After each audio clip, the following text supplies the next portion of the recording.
cooled off. Time for the keys to the game. They're brought to you by your Atlanta area BMW dealers. Visit bmwatlanta.com for more information. For the Braves, you got to keep Ryan Howard in the yard. He has damaged them in the second half with home runs that have cost the Braves some games. Jump on Jay Happ early. He hasn't started since September 2nd. He might be a little bit rusty. And you got to control the Phillies' running game. They do run. They're third in the league in stolen bases, and they have a high stolen base percentage. Here's the Phillies' batting order tonight. For Charlie Manuel, Jimmy Rollins will lead it off, followed by Ben Francisco and Chase Utley. Ryan Howard in his customary cleanup spot, then Jason Worth.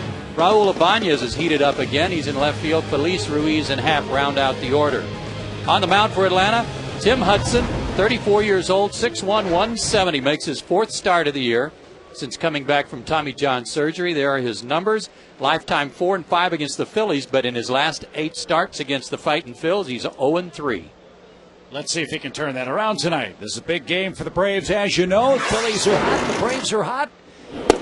And Tim Hudson off to a hot start. A strike to the leadoff man, Jimmy Rollins. Boy, it's weird to see him hitting .247 for the season, but he has been mired in a real up and down year at the plate. Shane Victorino not playing tonight, Chip, as you know, but the Braves have done a great job. Part of the success they've had against the Phillies this year, going 9-6 against them, has been the fact they've kept Rollins and Victorino off the bases. And they'll continue here as Chipper handles his first chance cleanly and quickly. Good to see Chipper back in the lineup, and let's see if Atlanta's defense is up to snuff. It's been good lately. Anderson, McLeod, and Diaz will be in the outfield left to right. Chipper thought better of trying to barehand that ball, fielded it with his glove, made a good play. Escobar, Prado, and LaRoche around the diamond with Chipper. McCann doing the catching. Got to keep an eye on that man tonight, trying to kind of nurse his way through the game because of that sore groin muscle.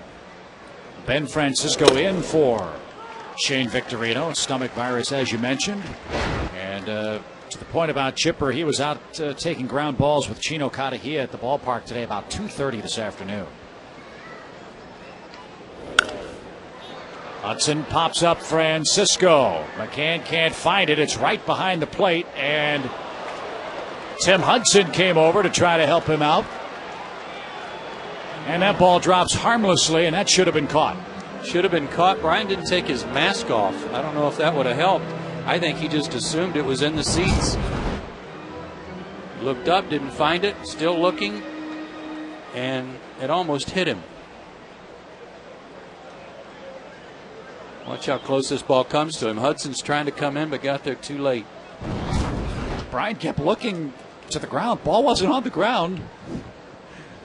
And by the time he looked up, it was too late. So 2 quick strikes. But no damage done. A ground ball to short. Extra pitch, but still the second out. Turned out all right. That makes Brian feel a little better.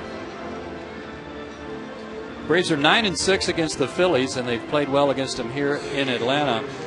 But over the last 9 games, Braves have gone 5-4, and there have been a lot of close ball games. In fact, there have been 4 one-run decisions this year since June 30th, and 1 decided by 2 runs. And the Phillies have won 3. The Braves have lost 2 in those close games. And I don't think the Braves would mind a close game with the Phillies tonight. Look, they want to blow them out if they can. Don't misunderstand. But one very big question mark for this Philly club is the 9th inning. And if the Braves find themselves unfortunately down in the 9th inning, the way Lidge and Madsen have pitched, you never feel like you're out of the ball game. So that's something to keep your eye on, as Charlie Manuel has his Phillies in first place, and he has Chase Utley in the batter's box for the first time tonight. Their bullpen was as good or even nearly as good as it was last year. They might already have the division clinched. They've blown 21 saves. Lidge has coughed up 10. Madsen's coughed up 6. And you're right, they'd have had it 1. As it is, their magic number to win the division is 10. Any combination of Philly wins and Brave losses adding up to 10 means they win the East for the 3rd straight year.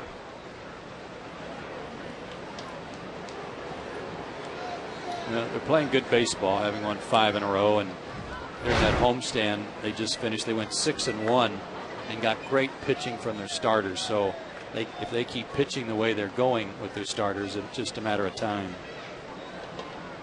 Chase Utley, the first of 4 straight Philly hitters over the 30 home run mark in this big time productive lineup for Philadelphia. But Utley, too, not up to his usual standards. His batting average, believe it or not, below 300.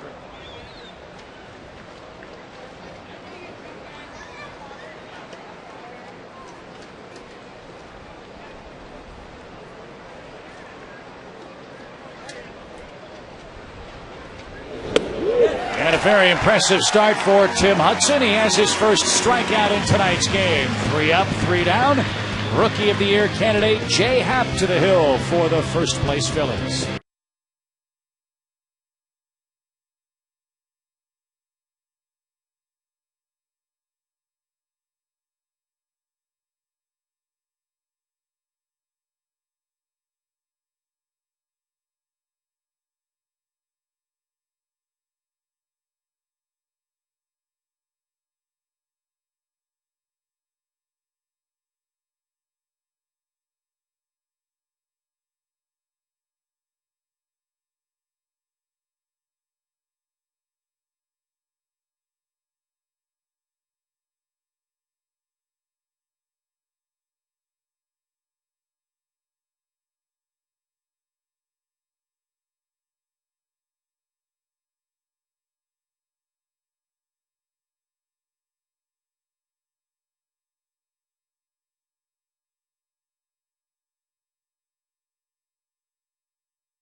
We go to the bottom half of the first inning here at Turner Field.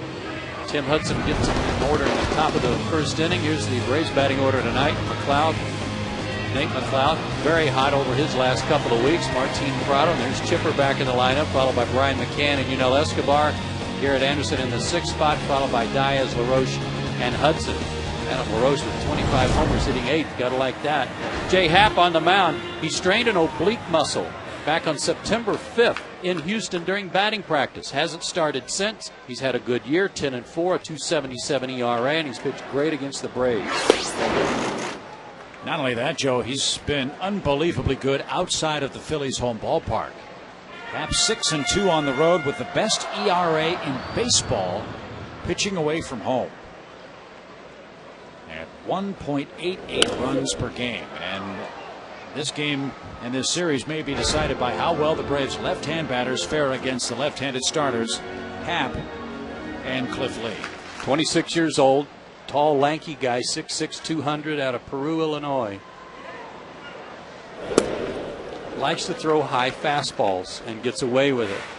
Has a good cutter that he'll use primarily on right-handed hitters, but lefties haven't done much against him all year, just a 2.06 combined average. And that's called third strike. McLeod is retired. He doesn't think that was a strike, but his opinion doesn't count, sadly. He's out number 1. Chad Fairchild's opinion does count. He's the one that rings him up. Target was inside, and you see Ruiz having to kind of backhand that ball. That might have been the cutter that just had kind of a natural spin to it. The pitch was so bad it was good. Yeah. With regards to location. Right. I mean, you see a catcher move like that, ordinarily the pitcher doesn't get the call, but to your point, he was inside, the pitch moved outside, and it backed up right over the middle of the plate. So Martin Prado bats with 1 man down, and evens up the count. Martin back-to-back 3-hit nights for the first time in his career. His average creeping back up toward 300.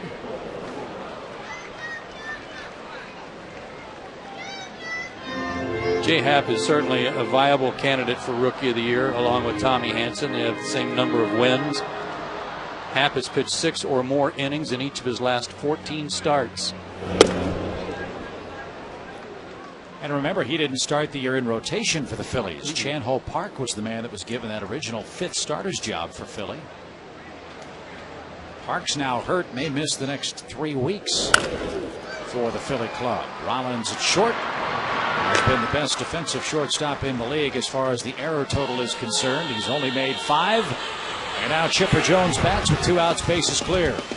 The defense for the Phillies, you just saw Rollins at short. Behind him in the outfield, Ibanez, Ben Francisco, and Jason Worth. On the infield, third to first, Phillies, Rollins, Utley, and Howard. And Carlos Ruiz doing the catching. Well, what's telling for Chipper Jones in this first matchup with Happ? I think his stride and how short it has to be to keep from when he pivots on his swing. If his hips open up and it puts a strain on the left groin area. He was already struggling. 11 for his last 83. Wide stance to start. Hasn't started in the last 4 games for the Braves. His average all the way down to 269 with that long slump you mentioned. Just speculating, Chip, but I would think that batting right-handed puts less of a strain on the injury than left-handed. Again, Chipper told me before the game tonight he can run around 70 to 80% efficiency and not feel anything with regards to that groin. Chad Fairchild getting it from Chipper and Bobby Cox here in the first inning. That pitch looked way inside. I mean, he's missing his spot by a foot.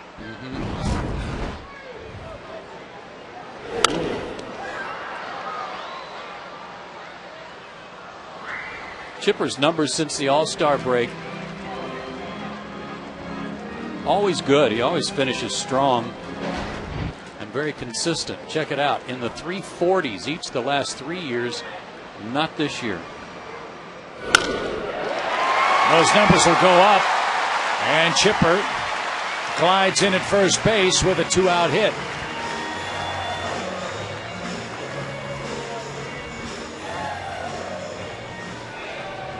That was a good sign. In some ways, Chip, that was a fastball, may have been a cutter. In some ways, not being able to jump out there real fast, this injury might cause him to have to slow down a little bit with his stride and his body. That'll let his hands work a little faster. That was a good swing. And Chipper has said that there is something mechanically wrong with his swing. The ball is not coming off the bat the way that he has been accustomed to it in his great career, and that's something he knows he's going to try to address this offseason. But that was a bullet with 2 outs here in this first inning.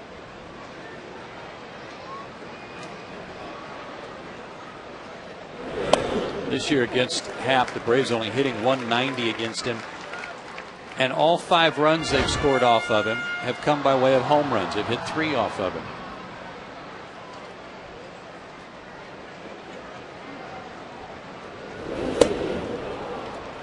So they have not been able to put together any extended innings that may knock him out. Maybe tonight that's a different story. And he hasn't pitched in 2 starts through rotation because of that oblique injury, that side injury. And that's the one thing every manager of a club that's contending for postseason play does not want to see. They want to get their rotation in order now, and Happ trying to make big strides tonight. Now 3 balls and a strike to catcher Brian McCann. Well, they were fortunate because they've had great work from Cliff Lee and Pedro Martinez from their rotation in his absence. Plus they had Jamie Moyer in the bullpen if they needed to spot start him. Good hitters count, and McCann takes advantage. Chipper in at second base with 2 outs. Again, he's not going to be able to take the extra base. In fact, it might take a double for him to score from second base, as the Braves put together back-to-back ropes off Jay Happ. Well, that's what I thought would be one of the keys tonight, Chip, would be getting on this guy early. If he's rusty at all, it's going to be in the first couple of innings. But once he gets his bearings, he's going to be tough again. And I'm with you on Chipper. Any other time, he probably goes first to third on that hit. So you've got Yunel Escobar, who, as we've talked about so much, is so good and has been so good this year with runners in scoring position. Hits in this spot with 2 on and 2 out.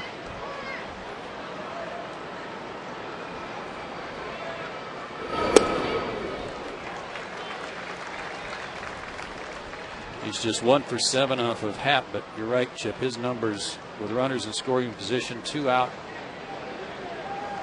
outstanding, and so is the team's.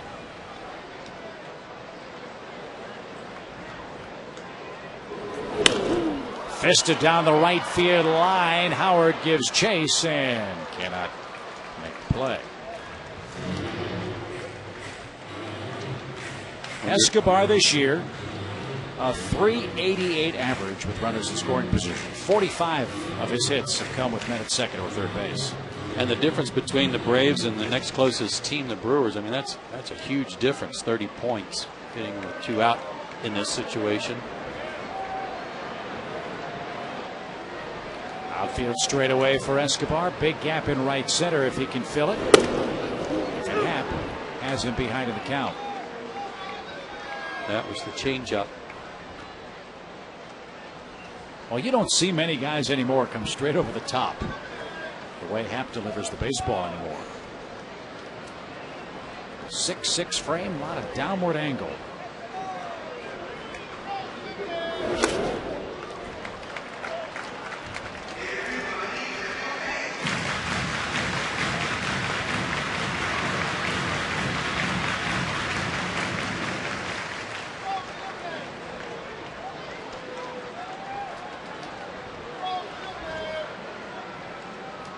Here's where Happ wants action. 2 balls, 2 strikes.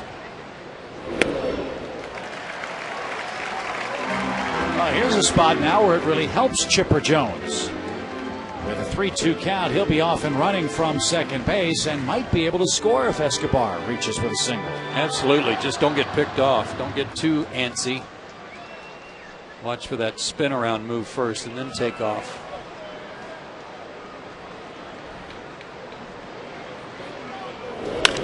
Ground ball slowly hit toward Utley at second. Hey! High throw, and Howard came off the bag. Oh, Utley almost threw that ball into the Braves dugout.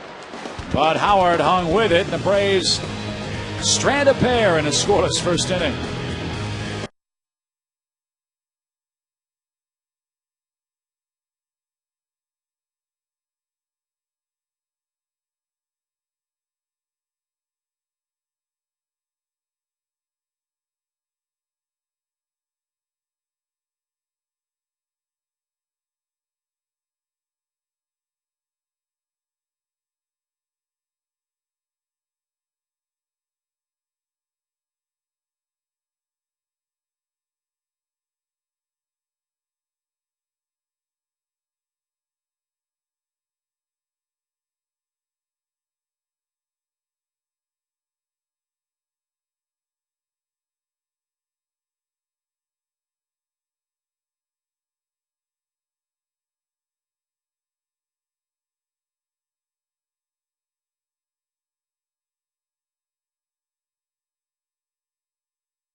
One of a Very important weekend set. Last out of the inning. Watch Unell come out of the box on this changeup. Disappointed because he didn't hit the ball hard, but he didn't bust it out of there. And then the throw is pulling Howard off the bag, and who knows what might have happened if Unell had been tearing it down the line. Can't take anything for granted in an important game. And the Braves strand a pair in the first, and slugger Ryan Howard digs in. Tim Hudson looked very good in the first inning with a strikeout amongst the first 3 outs he's gotten tonight. Never a bad idea to start that guy off with a breaking ball. 0-1. Got the big shift on for him. Chipper moves over to short. Escobar to the first base side of second. And Prado in shallow right. Howard at 269, 4th in the league in homers with 38, 3rd in the league with 118 runs batted in. 6 homers and 20 RBIs in his last 13 games in this park.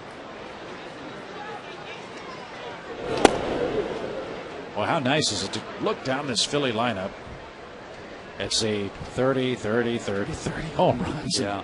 From the 3 spot down to the 7 spot. Man.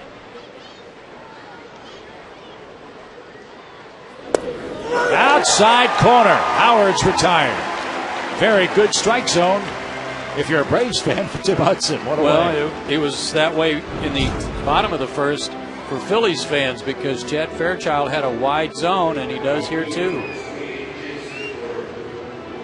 We'll see if that is consistently the case tonight. Helps Tim out there. Both offenses should consider themselves warned now as Jason Worth bats. Worth, another Philly hitter that's been handled by this Braves pitching staff. He has just 9 hits and 47 tries against Atlanta pitching. But a gigantic breakout year for the Phillies right fielder, Jason Worth. He's a guy that all year long, Chip, has been among the league leaders in pitches seen per at bat. He averages 4+ pitches per at bat. He'll work the count. You mentioned all those home runs too, and check it out. Team leaders in home runs. All those 30s. Brian McCann at the top of the Braves list with 19. LaRoche has 25 total, but 12 is an Atlanta Brave. And to put it in perspective, the quadrangle of Utley, Howard, Worth, and Ibanez have hit 134 home runs. Those 4 for the Phillies. The Braves team is at 137. As this ball popped up, it is shallow right. Matt Diaz comes on, makes the play. Worth pops out. Looks like Tim's got a good split finger pitch going tonight.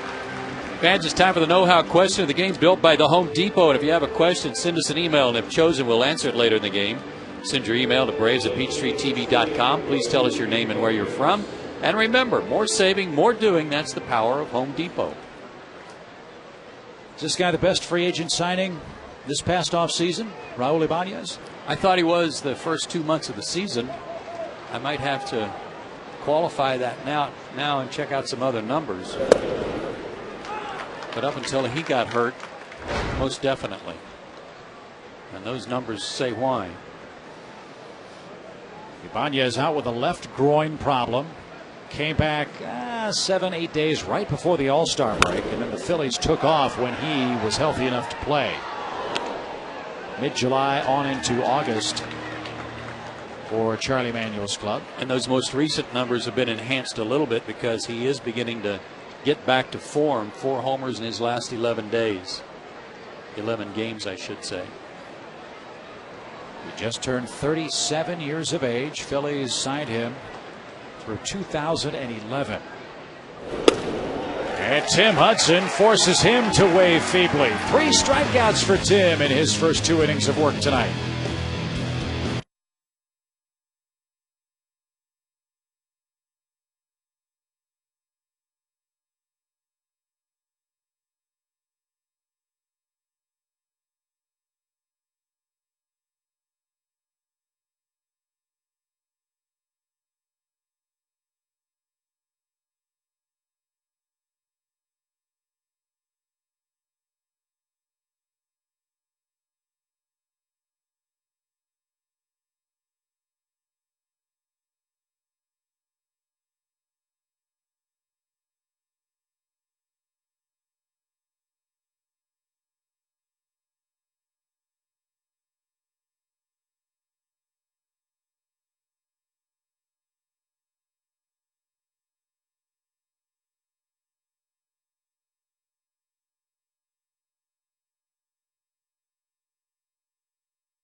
Tim Hudson tonight. He set down the first 6 in a row with 3 strikeouts. And let's take a look now at our Piedmont Hospital injury report.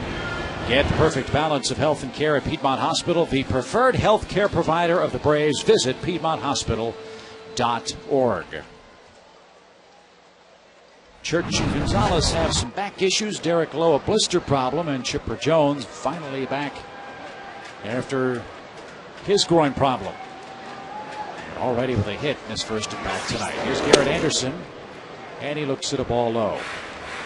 Hopefully that blister won't keep Derek from his next start. Scheduled to be Monday in New York. Well, he's got a good changeup tonight. Does happen. A good pitcher.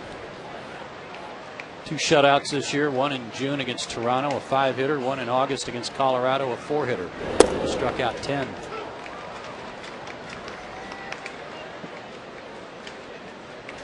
Went to Northwestern University.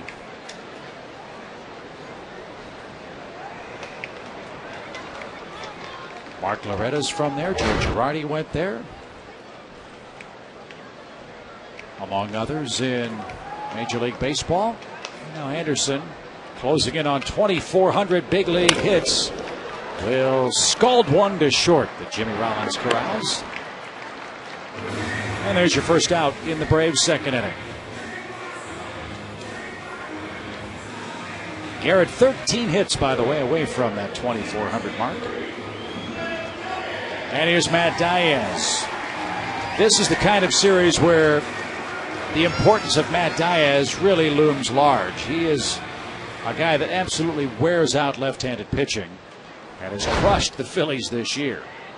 Matt has 18 hits in 34 at-bats against the Phillies in 2009. You can see his good numbers against Happ. He's one of the guys that's hit a home run off of him.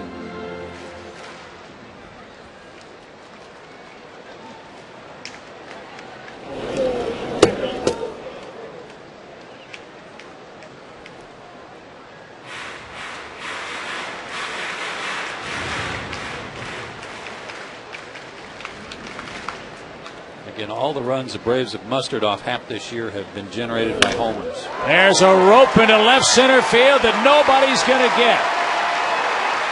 Diaz on his way to second as the throw late.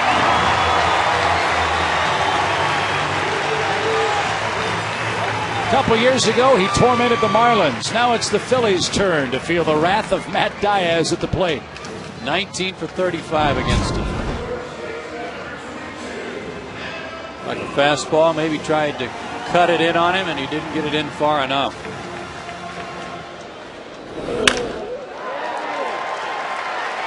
He's been getting plunked by pitches so much lately that he finally gets an opportunity to drive one in the gap, and that feels a lot better. I always wondered if Craig Biggio or Don Baylor were Matt Diaz's favorite players. Might have been. Chase Utley leads the league in being hit by pitches with 22. Diaz has 13. Adam LaRoche pops it up left side near Brian Snitker, near the Phillies dugout. And Pedro Feliz is there. No advance of Diaz by LaRoche, and hard-hitting Tim Hudson will stand in now with 2 outs.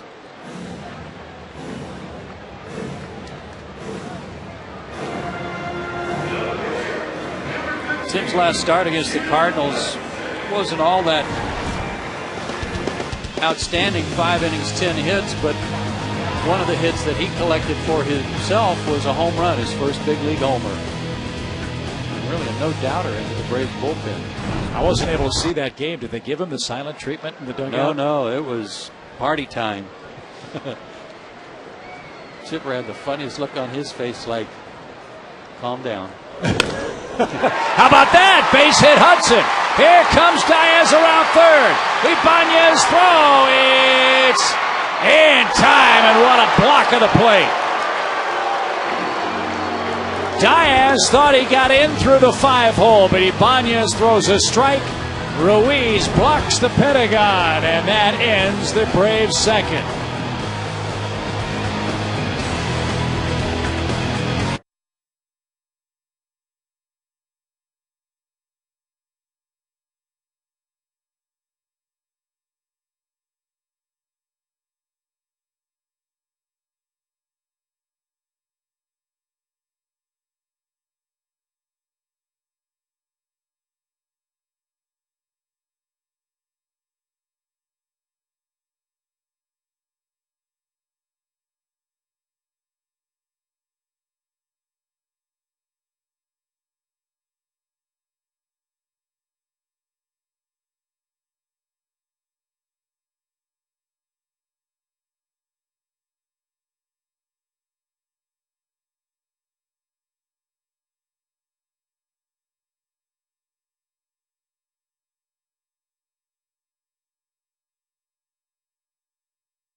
the plate. Bobby Cox came out to the plate to talk to Chad Fairchild, the home plate umpire. Didn't argue the play. Had the lineup card out, Joe, and Yunel Escobar is taken down after 2 innings tonight. Omar Infante's out at shortstop, and you have to assume that it was because of that play that ended the bottom of the first chip, in which the throw pulled Howard off the bag, but Yunel had not run hard down the line, and it may have cost him being able to play the rest of this game because he's still on the bench. Jim Lovell and the rest of the training staff, Jeff Porter not sitting next to Escobar, not looking like he has anything wrong medically, but Bobby Cox takes him out. And here's Pedro Feliz to start the 3rd inning. Tim Hudson with a hit. Has been a hit on the hill. He struck out 3 of the first 6 hitters he's faced. And if I'm Brian Snitker, I got to send the runner in that case too. With 2 outs, the pitcher gets a knock. You got to try and score the run. Good defense by the Phillies. They're tied for the league lead in defense. High hopper to Chipper. 1 out. It looked like Matt might have gotten his foot in between the legs of Carlos Ruiz, who really just sat down on him. And in this angle, it looks like Matt got in there before he slid into the tag. But watch Matt's foot. Does it ever get to the plate? Maybe just to the corner, and Matt's pointing to the umpire like, hey, my foot's on the base, or on the plate. But from Fairchild's angle, I don't think he could see that. It's a good hard slide, good block of the plate, just didn't go the Braves' way. Ruiz, the catcher, takes the ball, and that is really a lost art in today's game. You almost never see a catcher block the plate like Ruiz just did, do you? You see a lot of olays.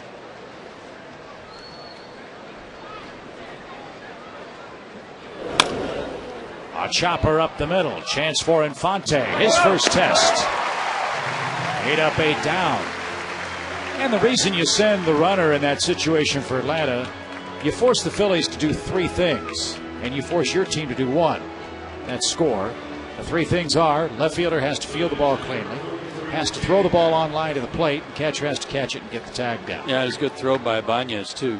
Not that far off line.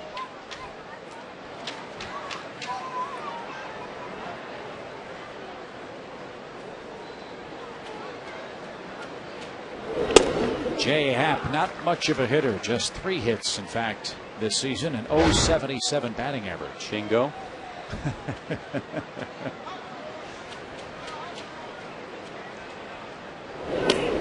I'll say this, he's a big strike zone, isn't he? Yeah.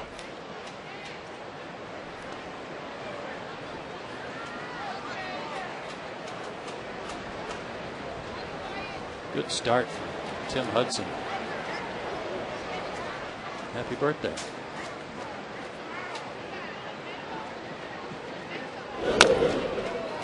One ball, 2 strikes. Braves chairman Terry McGurk with a good play over there.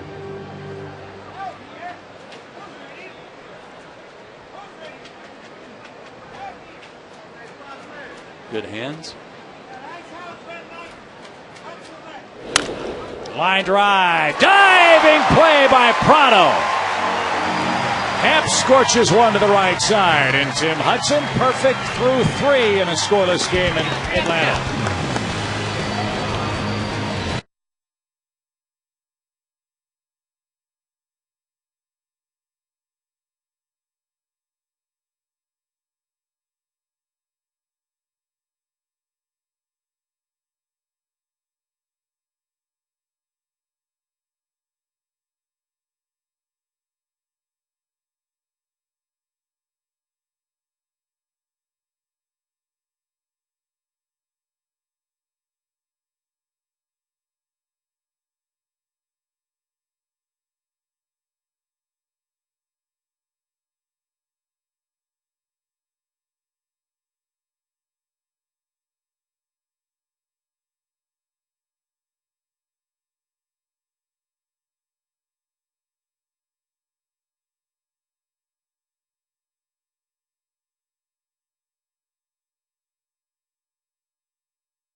Of the third inning. Hello again, everybody. Fans, it's time for the Airtran Airways home run inning, where one lucky fan will have a chance to win free airfare for two if the Braves hit a homer this inning. Visit PeachTreeTV.com/Braves for the official rules and enter for your chance to win at Airtran Airways. Go. There's nothing stopping you.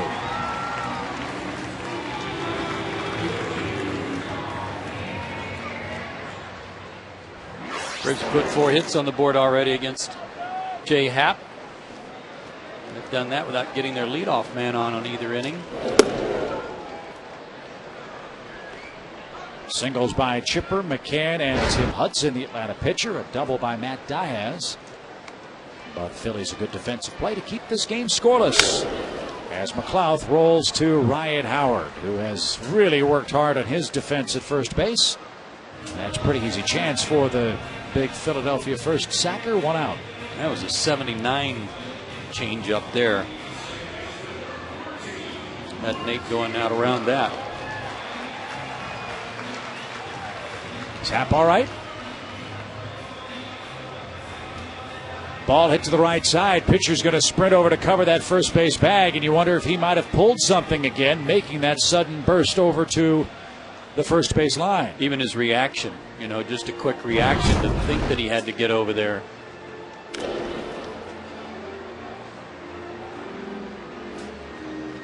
Grimace on his face too, right there.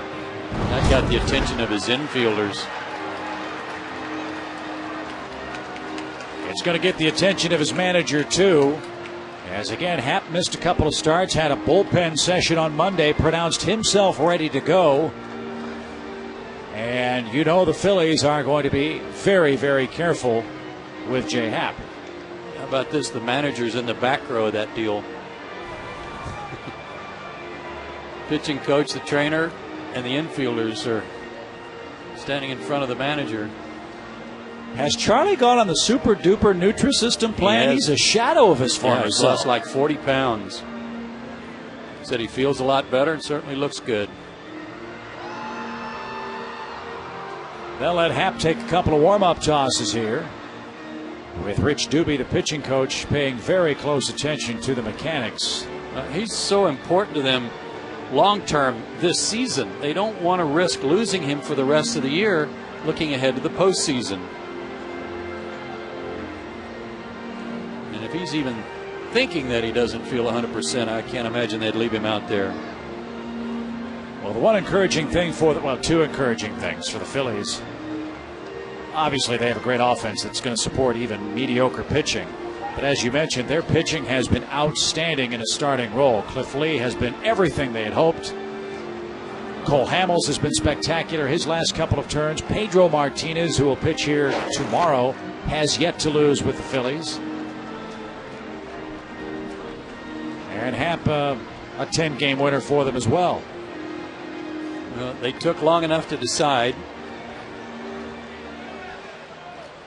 And he's going to stay in. We'll see. Martin Prado bats. He rolled out to short his first time up. Happ.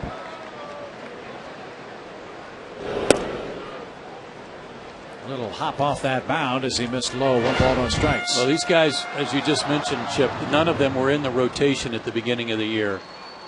I'd say that's pretty good additions. Liner foul and out of play. And he just appears to me to be gingerly following through. The oblique injury was on the right side, his glove side.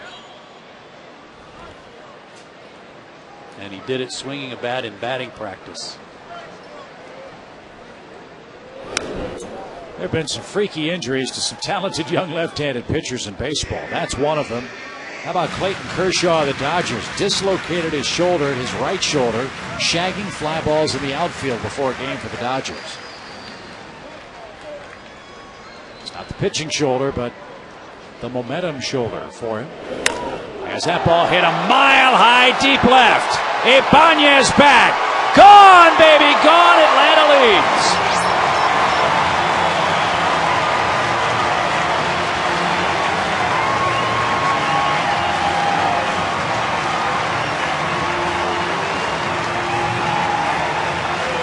Third home run of the year for Prado against the Phillies. his 10th of the year overall. High, slow curveball that stayed up. Jay Happ didn't even bother to look right away. He had a pretty good idea where that was going. So Chipper Jones takes a quick strike as Atlanta strikes first. Again, the Braves averaging over 6 runs a game during the 7-game winning streak. And they lead behind Tim Hudson. The one thing this right side injury causes, Chip, is that you got to pull with that right side, especially on breaking pitches. And if he can't pull and really turn his upper body to help get the arm in the right pitching in the right slot, right arm slot, there's going to be a lot of hanging breaking pitches and a lot of hanging change-ups.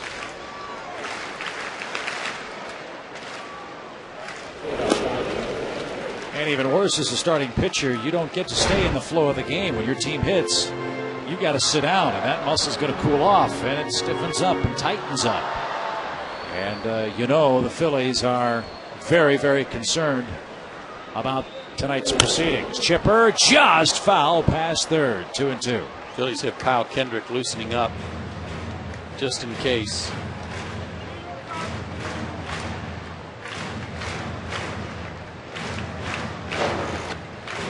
Kendrick has been a starter for them at times the last couple of years.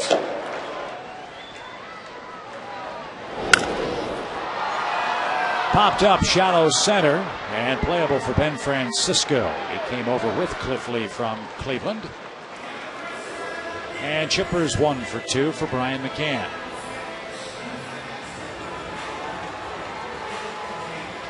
As it stands now, if the playoffs were to start today, the Phillies would match up with the Rockies.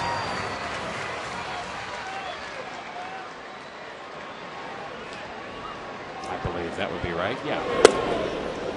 The Dodgers.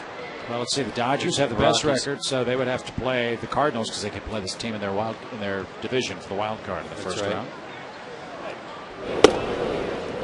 I don't think anybody wants to play Colorado right now, the way that they keep rolling along.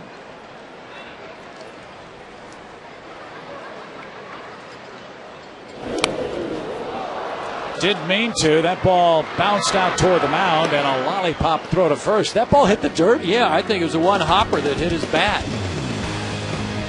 How about that? This has been the Airtran Airways home run inning of the game sweepstakes. Renee from Savannah, Georgia is a winner. And we thank you for playing our contest tonight, Renee. Airtran Airways, go. There's nothing stopping you. Braves have a 1-0 lead after 3.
SunTrust Solid Performers brought to you by SunTrust.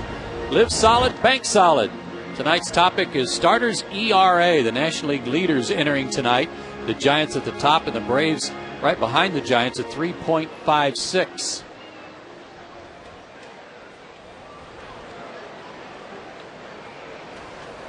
And so far so good for Tim Hudson. I'll say 9 up, 9 down.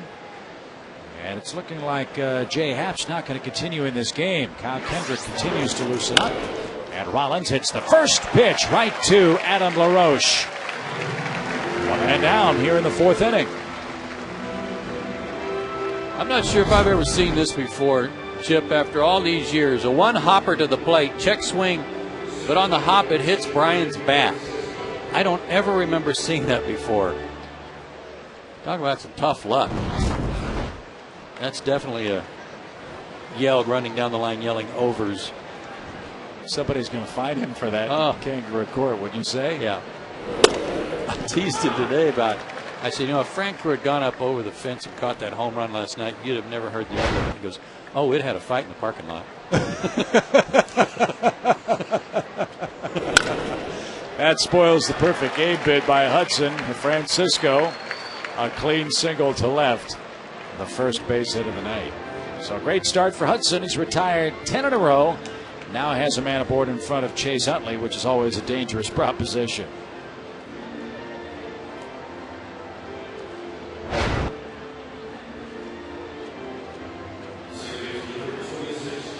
Five ground ball outs already for Tim, and that one ground ball single there. That's a good sign for him. Strikeouts and ground outs.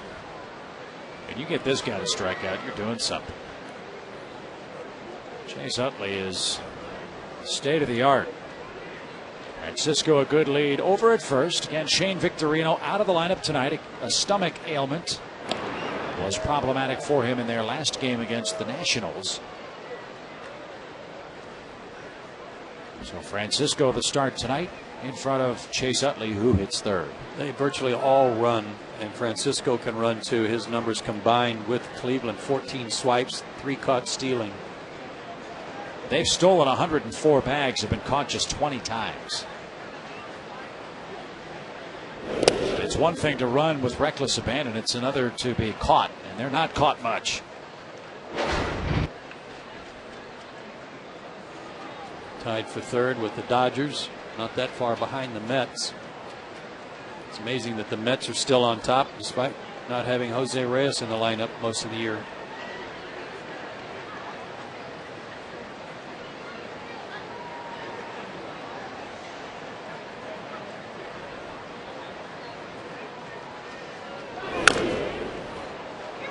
One ball, one strike to Chase Utley. As he has done this inning, Tim Hudson's been very good here in his return, Chip, at keeping the leadoff man off base. 15 out of the first 19 he retired among first batters. And of course went through the order tonight, 9 up and 9 down, and kept Rollins off this inning. So 4 for 4 in this game.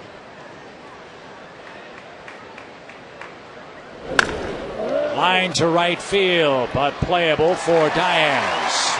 Utley hit it right on the button, but there's your second out.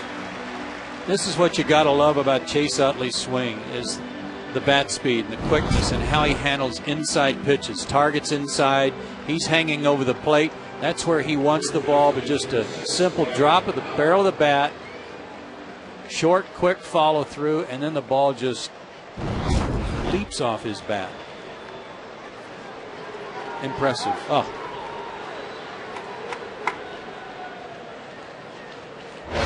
Good at bat for Utley, but a bad result for him. 2 outs for Howard, who took a called third strike. It just goes to show you that different approaches can still lead to great success. You look at the short, sweet, compact stroke of Chase Utley and compare that to, say, the big, long swing of Ryan Howard. Their swings are nothing alike except contact. Contact and consistent contact for Utley. And the long ball contact of Ryan Howard. I mean, Howard's only got 7 more home runs than Utley. But Ryan strikes out a lot more. The contact damage ratio for Utley a whole lot higher than it is for Howard, who struck out 170 times this year coming into tonight's game. And he's behind this early count. Not anymore. There's that contact to damage. That baby's way out of here, and the Phillies have reclaimed the lead. 39th home run, and that's one of the longer shots to right center this year at Turner Field. No question. That bounced off the meat chipper sign that is above the awning on the main level of the chop house. No defending that. One of the keys to the game, keeping Ryan Howard in the yard. Oh boy. Pitch that just didn't do anything like it was supposed to for Tim Hudson. And that bounces right up here and then up over the awning. So the Phillies jump in front by a 2-1 score. Now Jason Worth is the batter. Phillies now with 206 home runs this season. In fact, one of 12 teams in the history of the game to have 4 players with 30 or more home runs in one single season. First home run allowed by Hudson since he came back. Is that a changeup that stayed high, you think? I couldn't tell because it had a lot of spin on it. So usually his changeup or split finger is going to have, you can see the spin. I couldn't on that one. I don't know if he was trying to throw a two-seamer to run away from him. It just didn't do anything. Worth reaches down and golfs one down the left field line for a base hit. Big turnaround first, and he'll retreat there. 3 hits in the inning. Second time through, much more profitable for the Phillies so far. He appeared to hit a good pitch. Breaking ball that was down and out over the plate. But he had to reach for it, made him lunge for it, and he still got a good piece of it. So give Worth some credit there. Ryan Howard now 7 homers, 22 RBIs in his last 14 games here.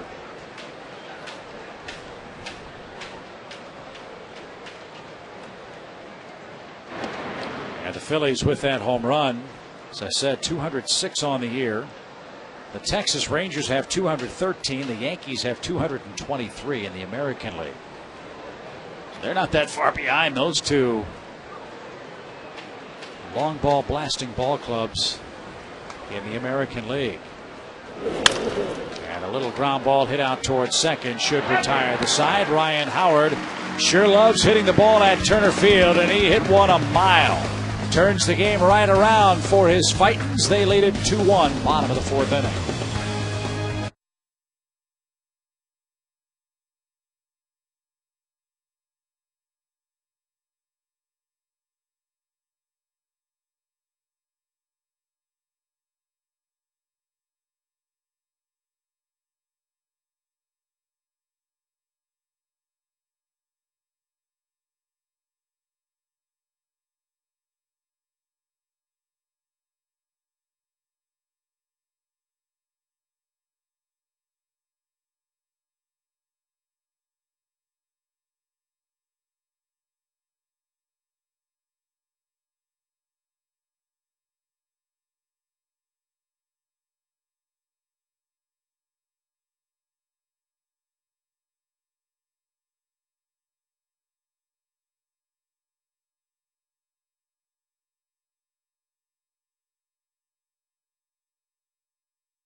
and may not be reproduced or retransmitted in any form, and the accounts and descriptions of this game may not be disseminated without the express written consent of the Atlanta Braves.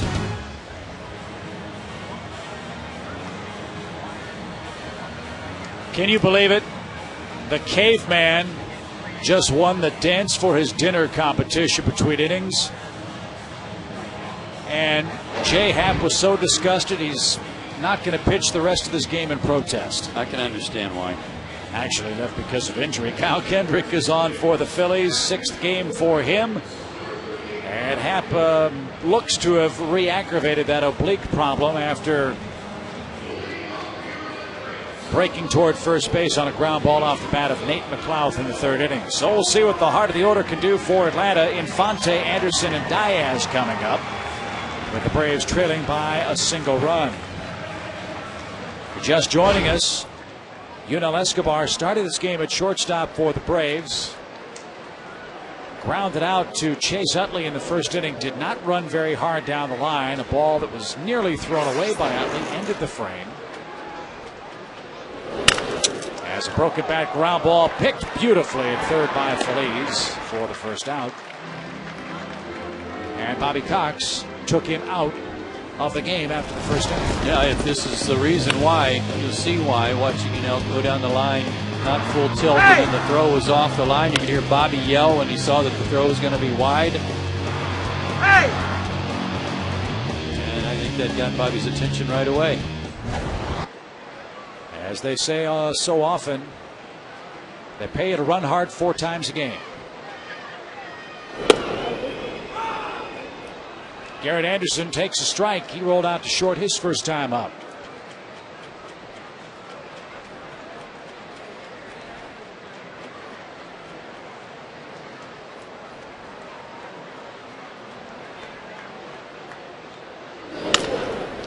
And into the teeth of that shift defensively for the Phillies. Good throw this time from Utley. And 2 men are out. Kendrick last year was very much in the fold for the Phillies in the rotation. Thought he would fill a spot, but he just couldn't hold it. Got roughed up, sent to the bullpen. This year started in AAA, went 9-7 for Lehigh Valley in 24 starts. 6'3", 205-pounder, 25 years old. And their AAA team has one of my favorite minor league team nicknames.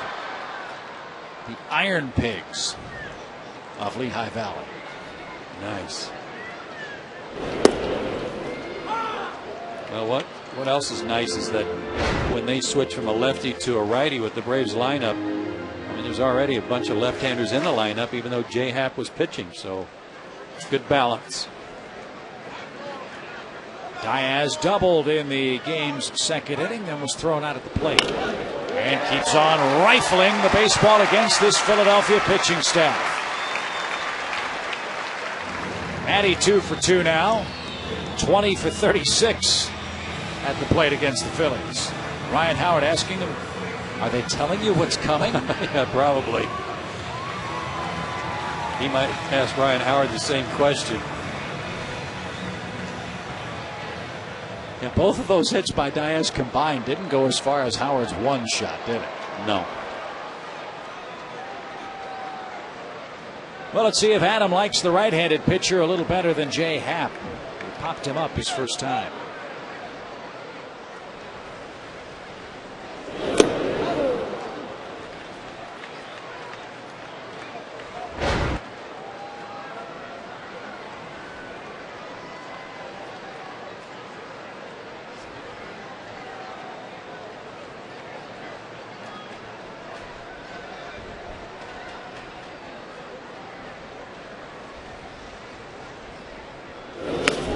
Kendrick has some pretty good results against Atlanta in his career. 6 career starts, 3-1 with a 3.67 ERA, but there are some guys in the lineup tonight who have had good luck against him. Chipper 6 for 12, 2 homers. McCann 4 for 15 with a homer. McLeod 3 for 7, 2 homers. See how it works out. You mentioned Kendrick 2 years ago. He was huge for the Phillies.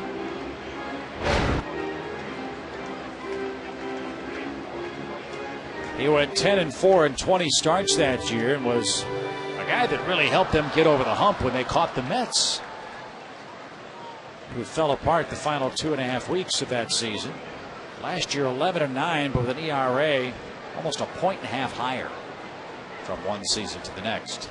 And a line drive into center field with 2 strikes. 2 on, 2 out, and Babe Hudson coming up. I'm guessing that Adam LaRoche would tell you he saw that ball real well out of Kendrick's hand. Fastball that was just kind of laid in there. He's a sinker slider type guy, and this was supposed to be a sinker, and it was moving a little bit, but Adam got a good look at it.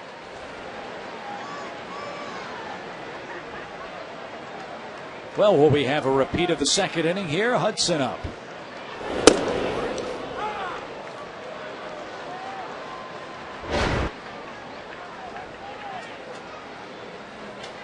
Pretty hot.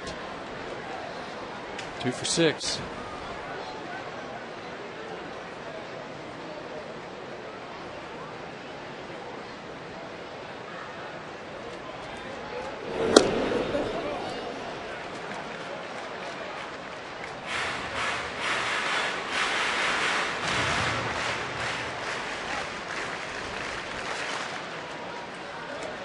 That's it. Pitchers in the dugout talking about their hitting. Braves pitchers have done a pretty good job at the plate. Bobby lately's done real well. He's got 12 hits. Derek Lowe's got 9 hits. Jurgens has 8. But Tim Hudson, the only pitcher with a home run. And batting 1,000 with runners in scoring position. 2 for 2.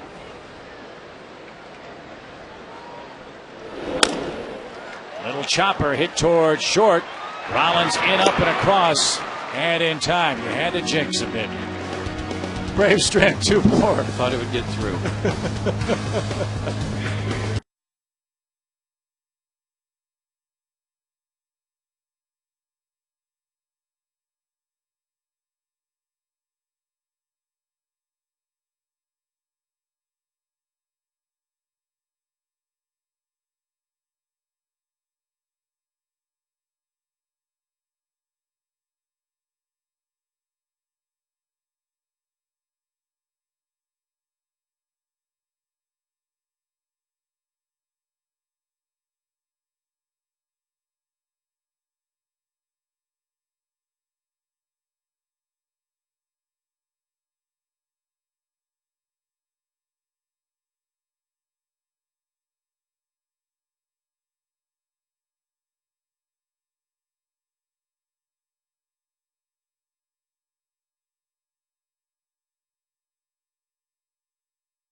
Hospitality. Jameson and you deserve a new deal.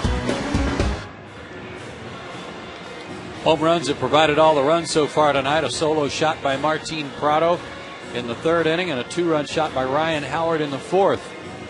We go to the 5th inning and time for tonight's Toyota Tacoma trivia question. Cue the truck. Here's the question. 4 Phillies currently have 30 or more home runs. What is the only Atlanta Braves team to accomplish this? We'll have the answer for you in the bottom half of the inning. Charlie Manuel's out talking with the home plate umpire, Chad Fairchild, about something now.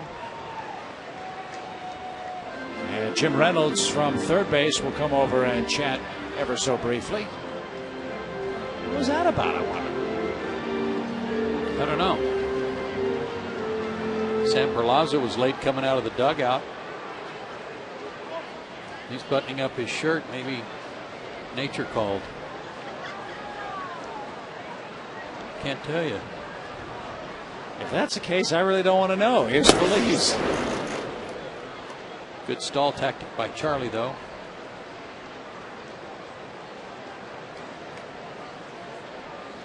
Pedro rolled out to Chipper Jones his first time up.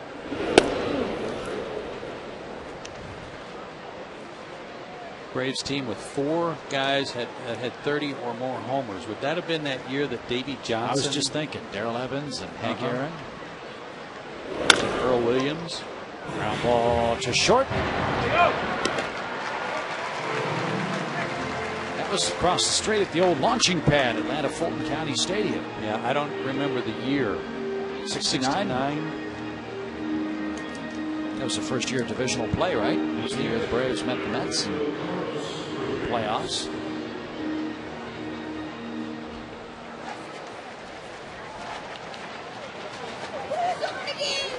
Here's Ruiz, the catcher. Made a fine play blocking the plate and denying Matt Diaz's bid for the first run of tonight's game.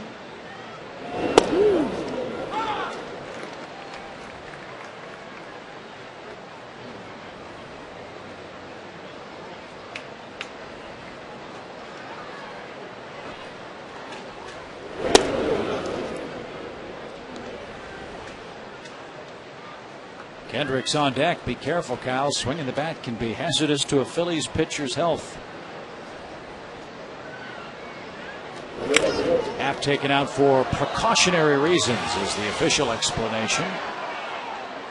But he clearly wasn't the same after making that sudden break off the mound to cover first base.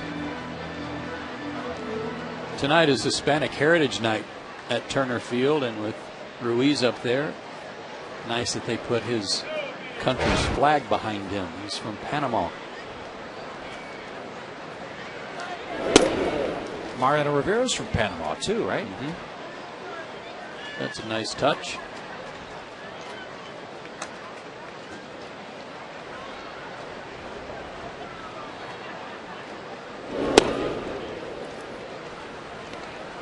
Full count. The name of the town where he was born and still lives is David Chiriqui, Panama. Huh. Did he go? No, he did not. And Ruiz aboard with a 1-out walk. Could easily be Chip Carey, Panama. Nobody'd want to live there, I can tell you that. David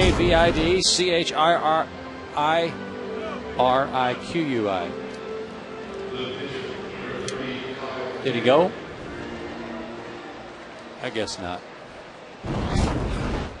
Hands were out there, but the bat didn't follow. There you go, Chip. David Chiriqui. All right. It's apparently the third most important city in Panama. As a snap throw back to first. LaRoche in, thinking about a bunt, couldn't get back to the bag in time. Where I come from, that would be pronounced David Cherokee. I like that. Famous Cervantes Park, the Museum of History and Culture Jose de Obaldía. Some of the cultural attractions there apparently. Ground ball off the bunt. And LaRoche applies the tag. That's a good sacrifice. Runner at second and 2 out.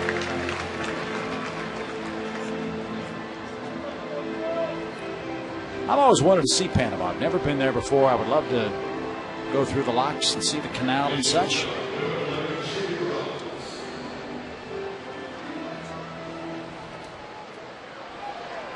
Awesome place, I'm sure. I'll bet it's quite tropical. I would think so. Pretty good chance. One of the world's great palindromes concerns Panama. Yeah. Palindrome, you know, something that's spelled the same forward and back. A man, a plan, a canal, Panama. Write it out. Huh. Can't wait. Yeah, you can. 1 ball, no strikes. Be honest. Rollins 0 for 2. He's grounded out twice, to third and to first. He's got the corners covered. Chipper even with the bag at third, thinking Rollins might try to bunt his way aboard this time.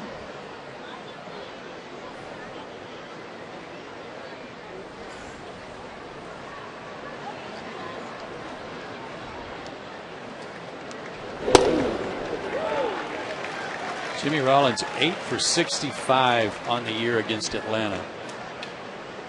8 for 65 in 16 games. He's only scored 2 runs against the Braves. He's not doing the damage. The big bopper that plays first base and the second baseman have been doing the damage. Yeah, Howard's hit 6 home runs this year alone against Atlanta among his 39. Chase Utley's hit 6 of his 31 against the Braves. Yeah.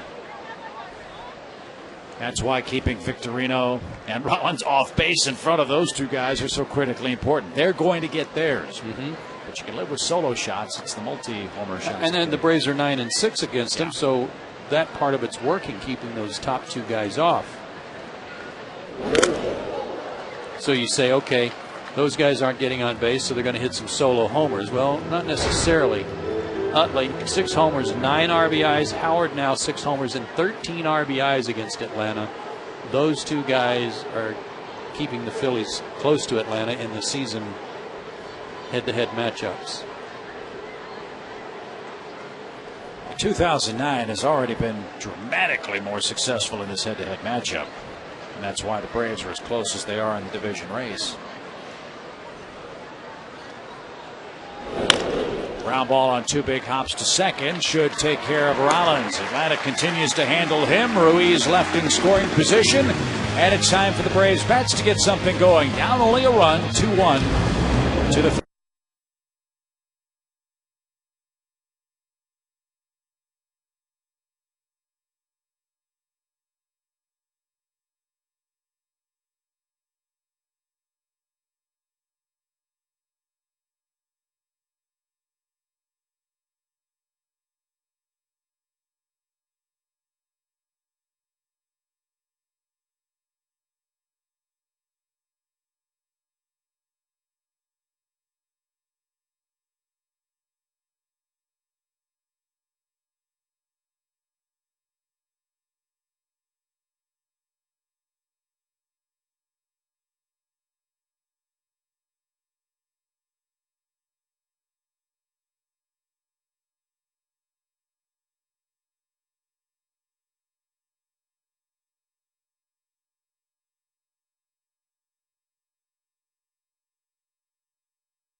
Go to Tacoma trivia question.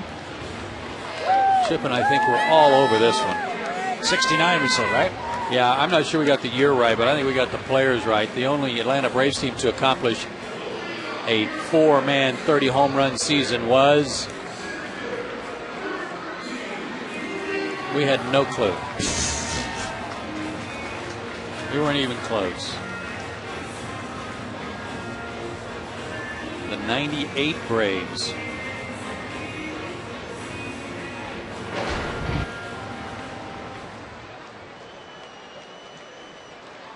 Holy moly. Andrew just sort of squeaked on by that year, didn't he? Yeah.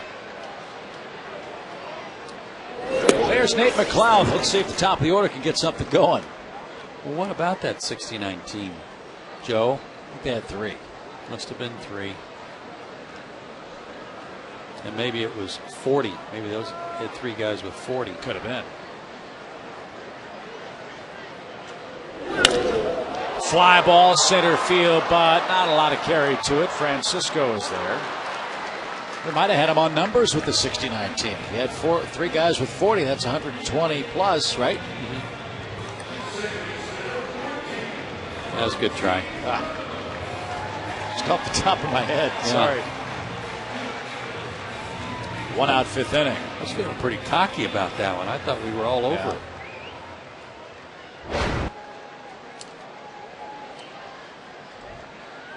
Prado homered last time up, his 10th of the year. Every season a major league club has a player or two that disappoint you. Every year a team has 2 or 3 players that absolutely excite you. Toronto's got to be one of the latter. 7 hits in the last 3 nights, 3 doubles and a homer included. Back to the mound. Kendrick fields his position. 2 outs.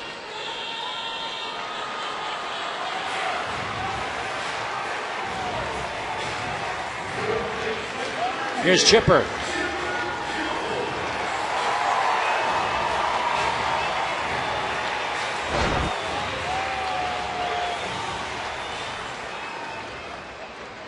Let's see if this left side is any better or worse for him. Stride's not as wide, is it, from the left side? Stance doesn't appear to be.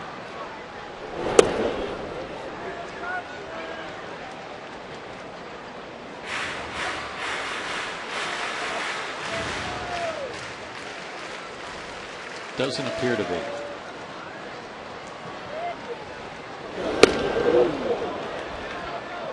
No swing. Ball 2. 2 balls, no strikes. Another one of these one-run games you were talking about. Head-to-head Braves and Phillies tonight.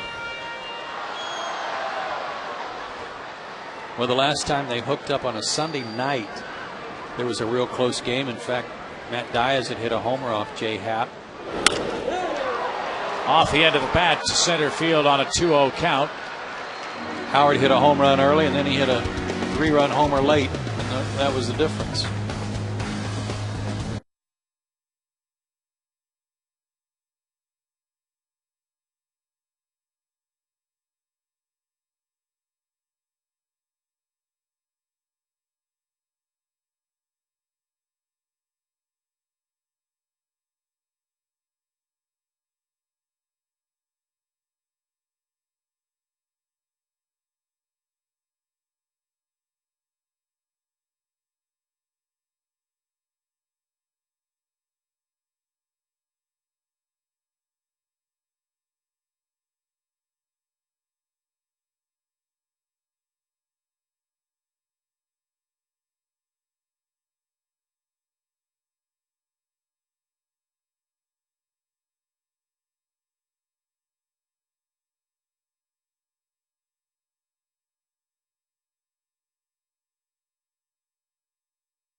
Saturday is SEC Saturday. Coverage begins Saturday at noon on Peachtree TV.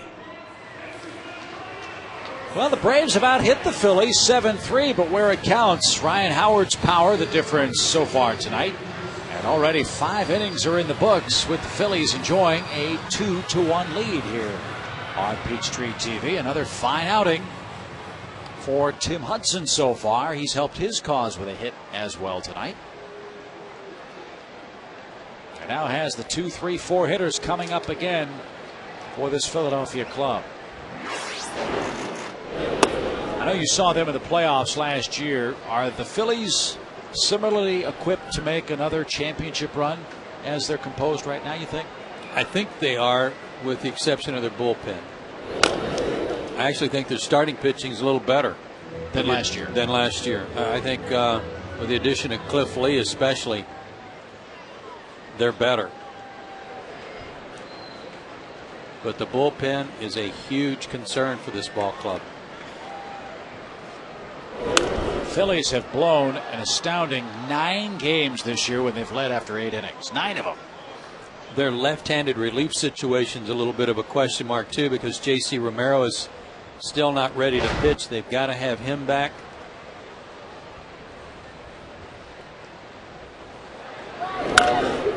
Fly ball by Francisco, walloped into right center field. McLeod can't get there. It's off the face of the wall. And Francisco with big, long, daddy long legs kind of strides, doubles to start the inning.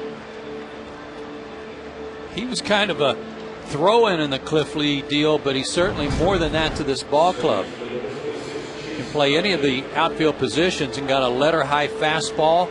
Hudson's fortunate this stayed in the ballpark.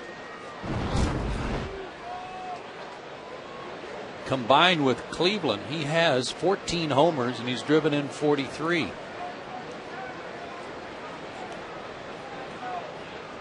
So Hudson really has to buckle down now with Utley and Howard up. Braves have a modified version of that infield shift on, and Fonte's going to play right behind the base runner at second base.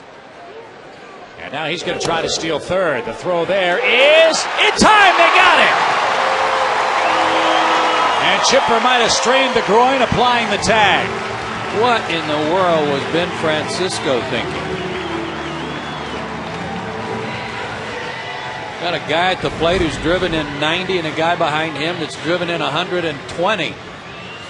What's your hurry?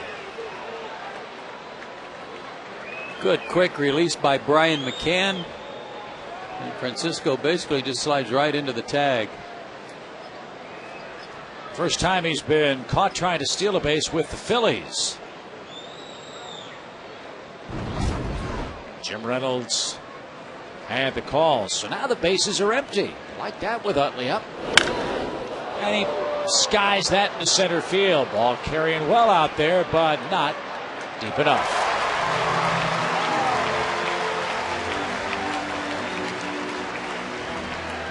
Two quick outs in the sixth inning, and let's check out the Braves' upcoming schedule, brought to you by AirTran Airways. Go, there's nothing stopping you.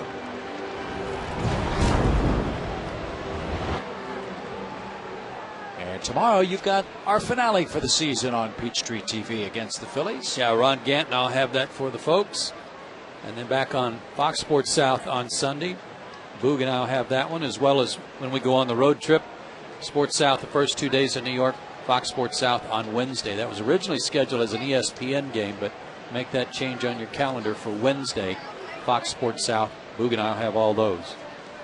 Braves after tonight, 9 home games, 6 road games left. 7 against the Nationals. 2 more with the Phillies, 3 with the Marlins, 3 with the Mets.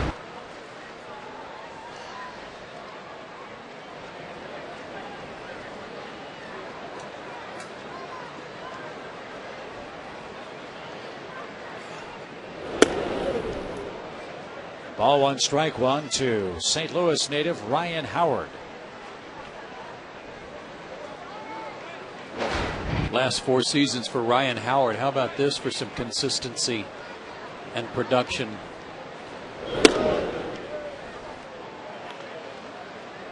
And still has 2 weeks left in this season. Most certainly will get 40 again. Ryan didn't become a everyday player in the big leagues until halfway through that 2005 season. And as you look at those gigantic home run totals, you think, wow, he's a guy that at that pace could end up hitting 600, 700 home runs. Problem is, Ryan's going to be 30 years old next year. It took him a long time to make it to the major leagues when he was picked in the June 2001 draft. He was a college player at Southwest Missouri State. Good pitch by Tim there. They're under his hands.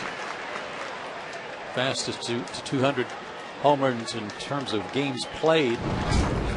Broke Ralph Kiner's record. Tied him up.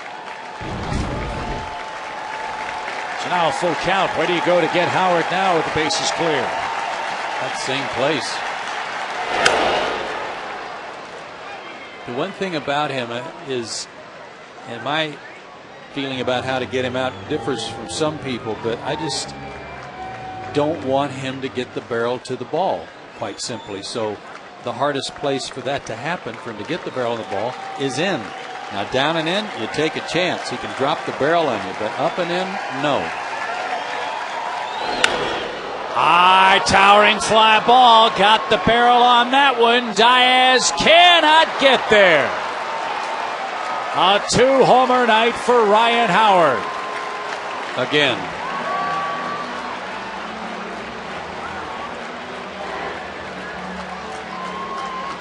How big's the Ben Francisco play looking now? It's 3-1 Phillies. Yeah, that was bad baseball on Francisco's part, as we see here. Well, I didn't think 40 would come this quick, but there's number 40. And a breaking ball that stayed up where he could extend his arms. Out front. Great extension. Strong man, and just launched 7 homers now against Atlanta. And a 3-1 Philadelphia lead in the 6th inning.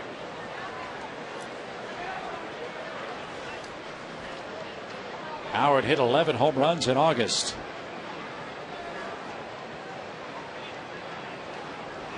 And that is the quandary as Worth lines one into center field, especially in the Phillies' home ballpark. If you pitch him down and in, he can hit it out down the right field line. You pitch it down the middle, he can hit it out any place.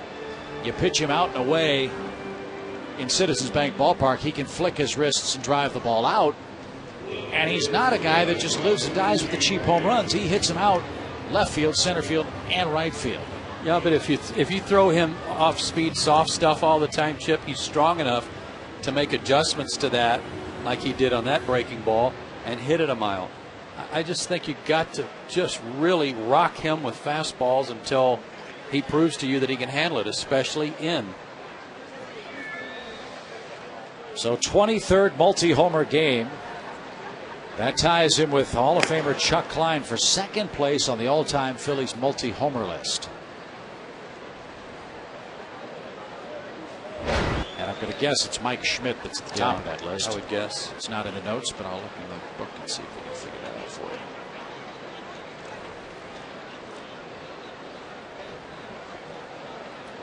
You can't wait to get to Atlanta. Well, you can't help but respect guys who do their best work against the league's best. And we showed you the stat on how well the Braves have been pitching. And Ryan Howard makes just about every National League ballpark look like Williamsport. That thing was launched too. Now hit 31 homers in his career against Atlanta.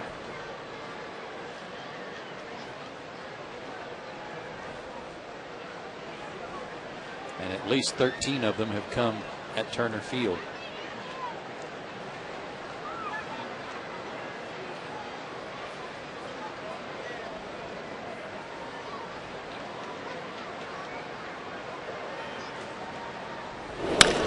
Ground ball hit towards second. Ought to get Hudson out of the 6th. It does, but a big night for Ryan Howard. He's tied with Chuck Klein, second most multi-homer games in the grand history of the Philadelphia Phillies. And he's got about 5 miles worth of long balls in 3 at-bats tonight. 3-1.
3-1 game. We head to the bottom half of inning number 6. Middle of the Braves order coming up.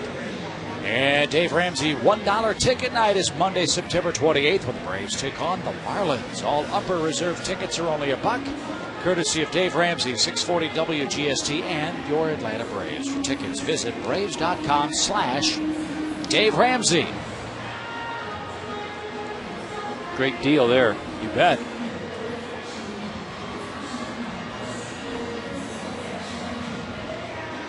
Paul Bacco's now on to catch for the Phillies. Carlos Ruiz has left tonight's game. Wonder if he got spiked on that play at the plate. That was in the Braves' second inning when Diaz came barreling in on a clean play.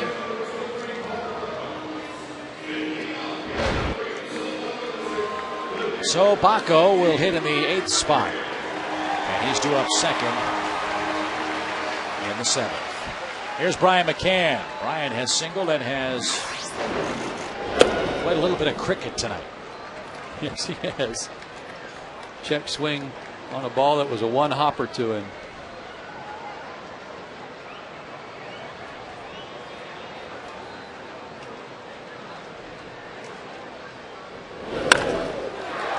Beats the shift. And a good start. Tying run to the plate. They're going to score off Kendrick sometime, somewhere, some way before this night's over. That's a good start. Try to offset Ryan Howard. Brian, just tell him what you're going to throw next time. Yeah.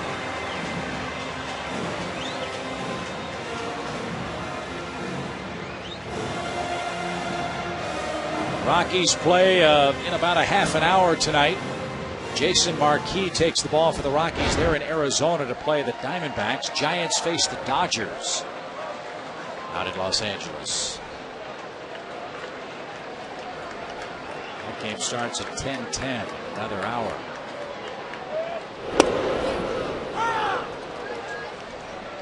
Braves last night with their win caught and passed the Marlins in both the East and the wild card. There you see it, 4.5 behind Colorado. And it bears repeating. September 17th, 2007, the Rockies were 4.5 back with 3 teams to catch, and they did it.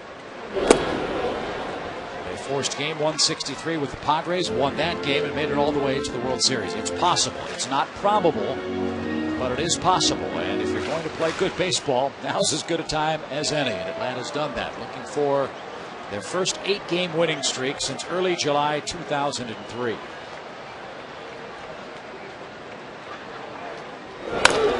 Double play ball hit to Rollins. Utley can turn it quickly, but just in time. Fought for a minute. First base umpire Bill Welke was going to signal safe. Bobby Cox did too.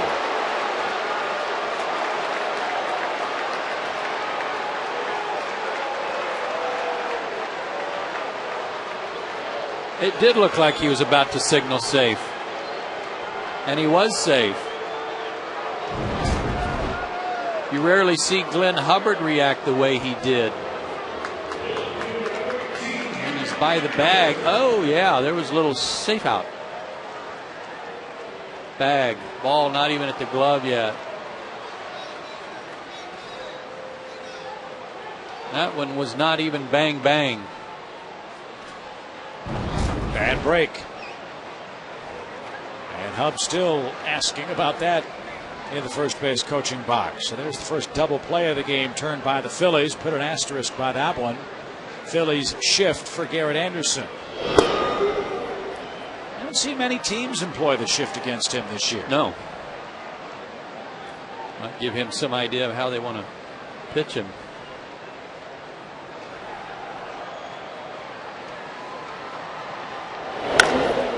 Towering fly ball, well hit center field. Francisco 2 steps out of the track. Makes the play. Braves go quickly and quietly in the 6th. The blown call didn't help Atlanta's cause. And it's a 3-1 Philly game.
World of Coca-Cola. Where else but the world of Coca-Cola could jog a 7-foot-tall polar bear? Take home a free 8-ounce glass bottle of Coke produced on site and taste over 60 different beverages from around the world. Make plans to visit the world of Coca-Cola today. Chip and Joe back with you tonight in Atlanta, where the Phillies winning game one of this weekend set by a 3-1 tally. Already the 7th inning tonight.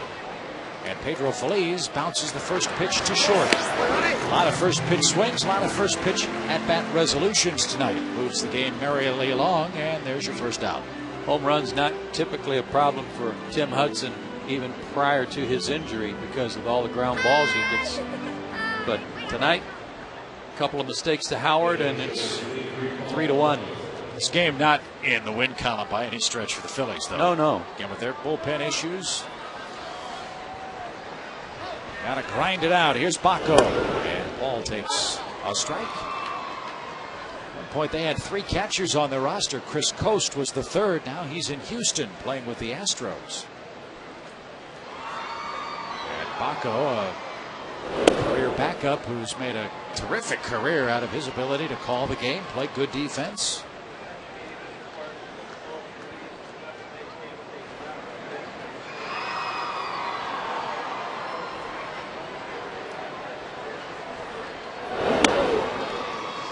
Not good news for the Phillies. Ruiz left with a left wrist sprain. Not a strain, but a sprain. With an R.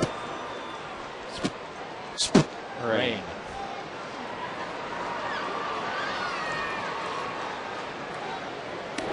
Way upstairs, 3 balls and a strike. Hudson very economical now. 81 pitches so far in the game.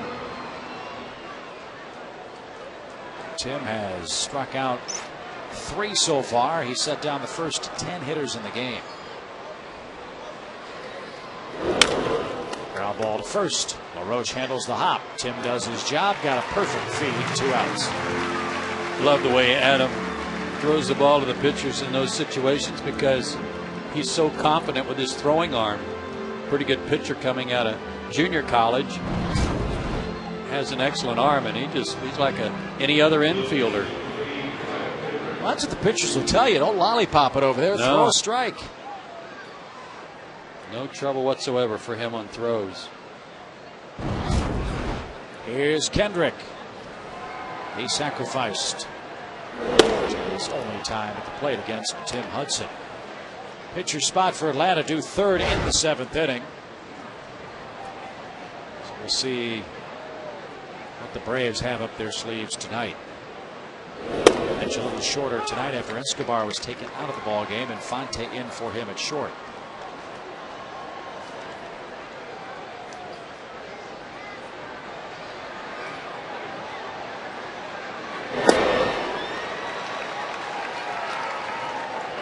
Braves honored their minor league players of the year from each team before the game, including the pitcher and hitter of the year. Jason Hayward, not so surprising, named the player of the year. Can he be my bodyguard? Good grief. What a mammoth kid. He's 19. Fisted towards second. Martin Prado to his right, takes his time. And 3 up and 3 down. Time to stretch. Let me just say, you probably need a bodyguard. Thanks.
Coverage begins at noon tomorrow right here on Peachtree TV.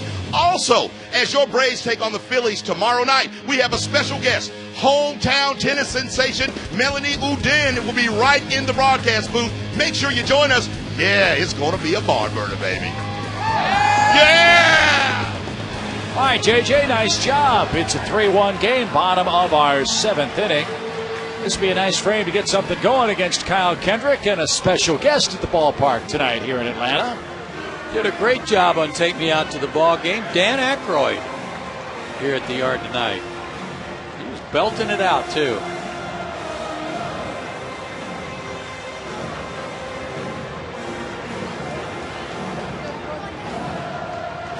Coca-Cola. Skyfield up there. Guys having some fun, too. Absolutely. Let's see if Matty Diaz can poke one their way as we look at our Longboat Key scorecard, brought to you by the Longboat Key Club and Resort. Plan the perfect summer getaway today at longboatkeyclub.com.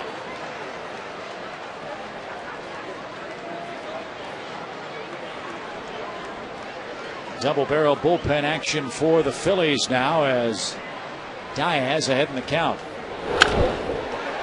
And a sinking line drive handled on a short hop by Rollins. That ball was scorched. Just a foot or two to the right, and it's into center field for a base hit.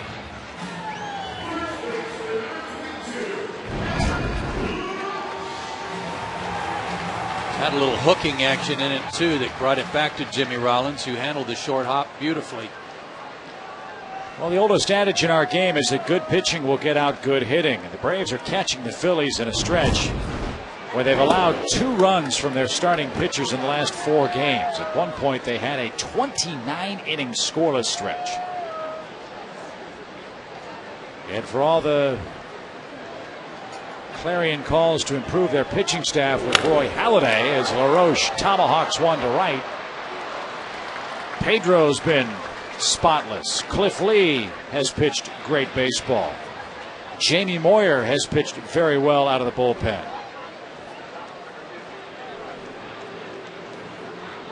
It's all coming together for the Phillies here in the final 2+ weeks. Yeah, their starters ERA on that homestand where they went 6-1 was 1.56, and the starters went 6-0. Night is done for Tim Hudson. 7 innings, allowing 3 runs. The 2 home runs to Ryan Howard. Problematic. Just 6 hits. 1 walk for Tim. And he struck out 3.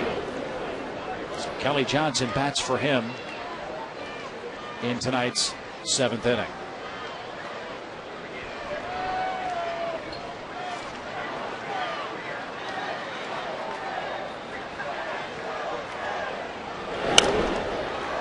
Swing there by Kelly coming off the bench. Kelly's had a good month of September in limited playing time. 5 for 12.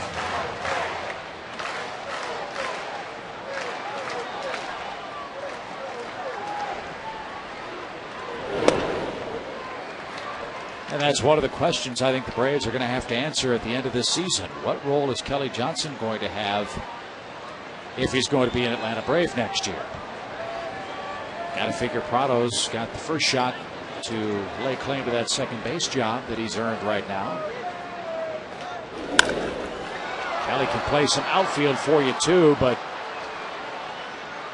a rough year has relegated him to pinch hit duty here in the month of September. Kendrick continues his good work in relief of Jay Happ, and the Phillies head to the 8th inning ahead by a pair.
It's from Tom Clay of Alma, Georgia, who wants to know, are there other woods besides ash used for bats? And the answer is yes, Tom, and the most commonly used one these days is maple. There used to be some hickory composite bats that were basically glued together that were used back when I played. That was the only other bat besides ash that was used. But other hardwoods, most of them were too dense and as a result too heavy. If you're thinking about oak or something of that nature, even pecan, because they're just too heavy, couldn't lighten them up enough in the size bat that to fit it to conform to Major League rules.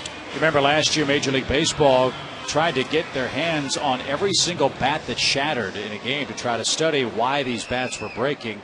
Have you seen an appreciable difference between this year's broken bat total and last season's shattered bat numbers? I waffle. I've been asked this before, as Chris Medlin will come on to work for the Braves, his 32nd game. He's the top of the order. I waffle on whether I've seen fewer or I've just gotten used to it. You know, it's like you see it so often, you don't recognize it quite as much as we did last year. You mentioned those composite bats.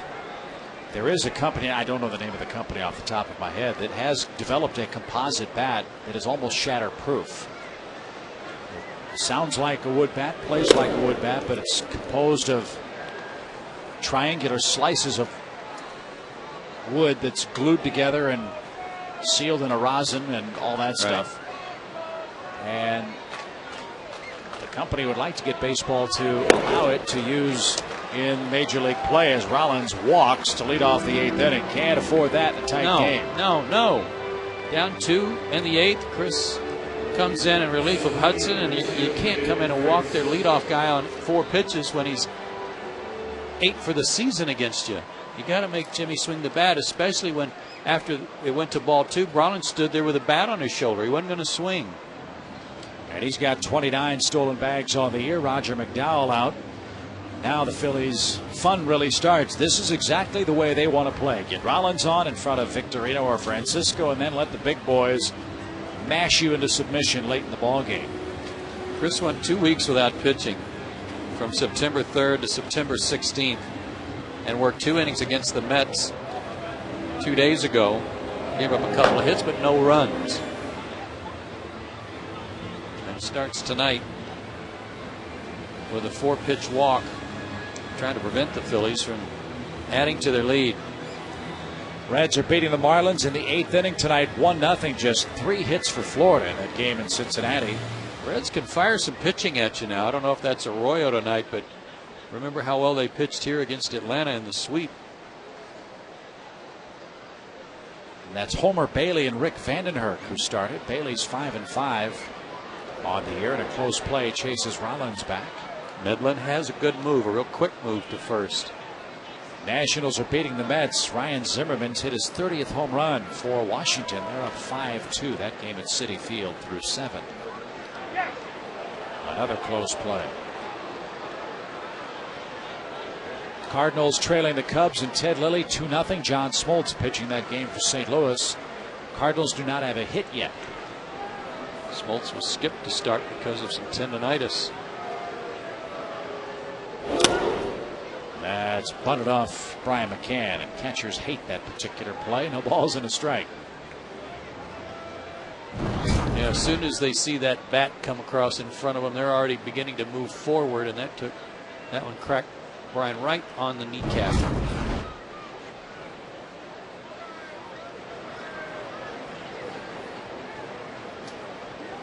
Biggest game in the American League tonight's taking place in Minneapolis, where the Minnesota Twins have taken a 2-0 lead on the Tigers. A Michael Kadire homer. If the Twins win that game, they'll pull to within 3 games of Detroit all of a sudden in the AL Central. That race appeared to be over a week ago. Sure did. Ron Gardenhire does a great job with that Twins team. Again, a close play. Boy, the Braves fans down the right field line and the guys on the top rail think Bill Welke's missed Rollins a couple times.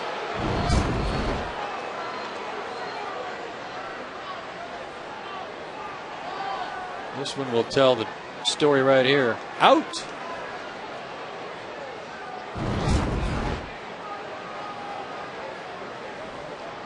caught a break there.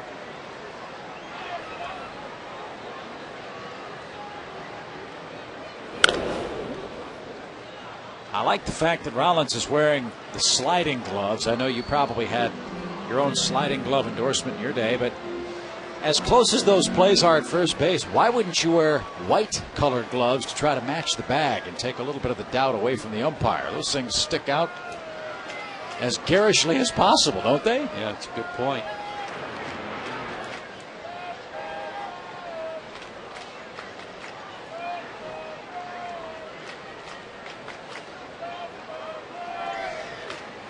Got a good lead, though, despite the throws. He's leaning. Foul. We'll do it again. 0-2. Francisco's had some good swings tonight. Hit the ball sharply to short in the first inning, and then a single in the fourth, and scored ahead of the homer by Howard. Doubled in the sixth. And thrown out trying to steal. Saved the Braves a run.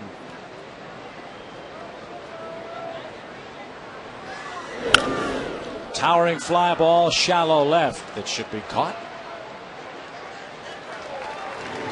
Medlin made a good pitch to get Francisco. One man down. Rollins is back at first. Jimmy has, as we said, 29 steals. He's been at or over 30 every year since 2003. Last year he set a career high with 47 steals. He's not going to approach 47 this year because he hasn't hit enough to get on base. Exactly right.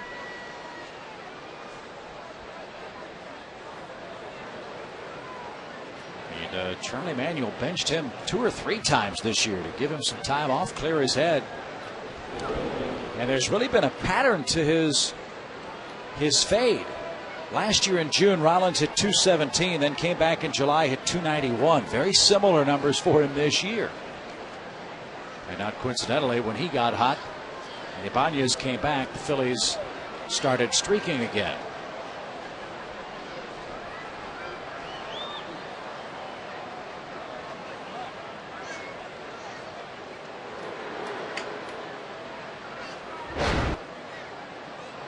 Got a big lead at first.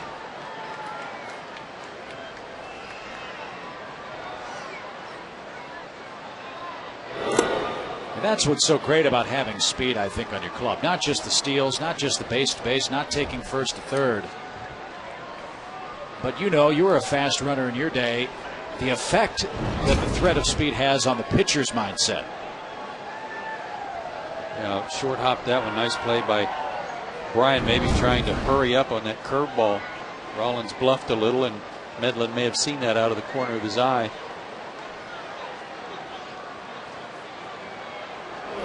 You pay so much attention to a fast guy in Rollins in a close game. Maybe you throw a cookie that Utley doesn't miss. Yeah. Or you get the count in Utley's favor where he can drive a ball to a gap.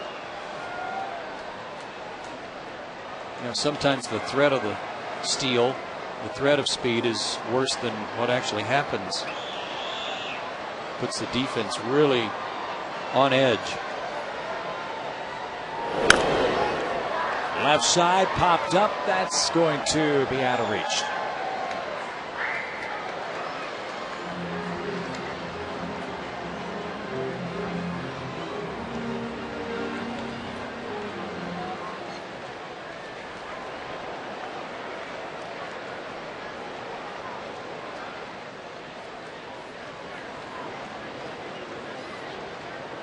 Utley was a #1 draft pick out of UCLA.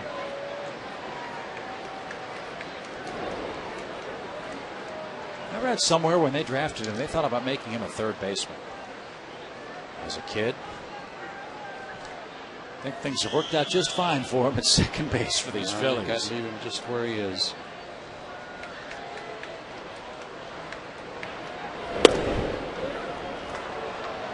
Again, with all that concentration on Rollins, Chase Utley now a 3-ball, 1-strike count. Danger, danger, Will Robinson. Be careful here.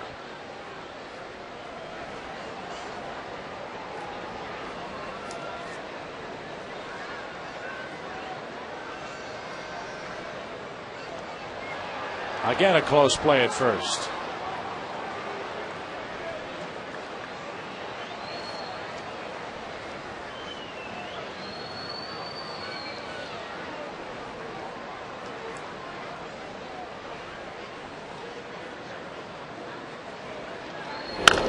Ground ball, LaRoche can't get it.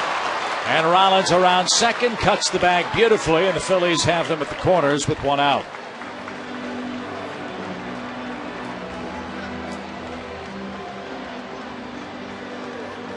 And here's what you don't want to see. Ryan Howard is scheduled.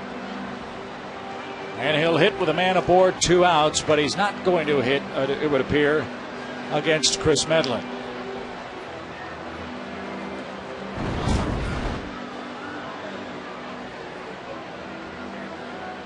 Like I said, 2 outs. I meant to say 2 on for Chris Medlin, who departs. Leadoff walk, a fly out to left, and a seeing eye ground ball by Utley. Double play still in order for Atlanta, but Bobby Cox will go with the lefty-lefty matchup, and we'll see if the Braves can keep Ryan Howard in the ballpark. This call to the bullpen, brought to you by AT&T.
Tim Hudson started, gave up 3 runs in 7 innings. Chris Medlin faced 3 hitters, retired 1 of them, and now a very well-rested Boone Logan is on to face left-hand hitting Ryan Howard. Well, I'll say this for Boone, his ERA is perfect in September.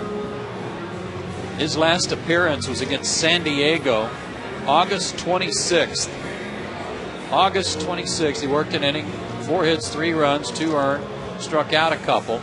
Lefties are only hitting .229 against him on the year. That's a good thing. And when he's come in with runners on base, he has stranded 9 of the 11 runners he's inherited. But he's asked to come in here after all that time to get Ryan Howard out. Well, he's obviously the Braves' best option with 22 days of rest. There you go. Air it out. 4th inning homer for Ryan Howard off Tim Hudson. Put the Phillies on top 2-1. He came back with a solo shot in the 6th. His last 3 home run game came against Atlanta September 3rd, 2006. Another good fastball.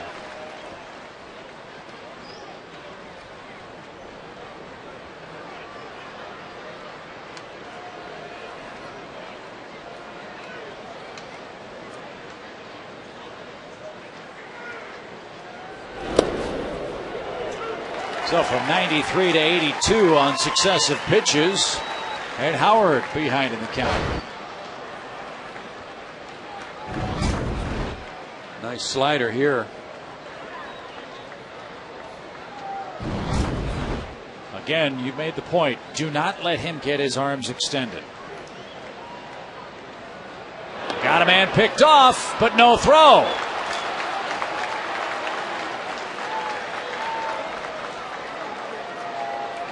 That was a great move. Great timing from the Braves. They guessed right. Infante was there, but look how far Utley was running in the baseline. He was in on the grass. And either Adam couldn't get the ball out of his glove or he was afraid of hitting the runner. He looked out of the baseline there. Oh, he was. So runners second and third, a 1-2 count. And high and tight. Howard hit by the pitch, and they're loaded.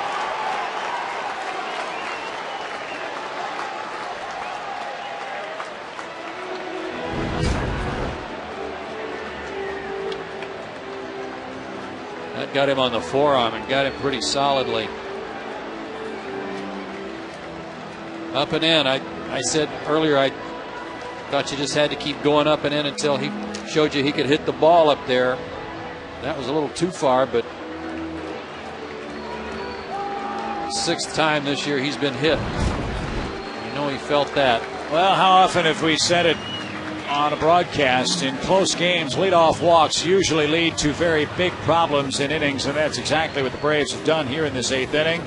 A walk, a flyout, a single, a stolen base on a play that appeared to show Chase Utley out of the baseline. And now Ryan Howard hit by a pitch from Boone Logan, who has not appeared, as Joe mentioned, since August 26th. Now the Phillies have the bases loaded and no place to put Jason Worth, as Bobby Cox again makes our call to the bullpen. And it's brought to you by AT&T, your world delivered.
To put Jason Worth, who is 2 for 3 in this game, and Manny will try to keep this thing where it is. It's 3-1 Phillies in front. And you see the 17 walks in 34 innings for Manny. When he's throwing strikes, he's as good as anybody in the Braves bullpen. It's just a matter of getting ahead in the count and using that good fastball. He worked 2 days ago against the Mets, 2/3 of an inning, 2 hits and a walk. Leadoff walk started the game for the Phillies in this eighth inning. That was by Jimmy Rollins, who stands at third. Utley's at second. Howard's at first, and way high, ball one.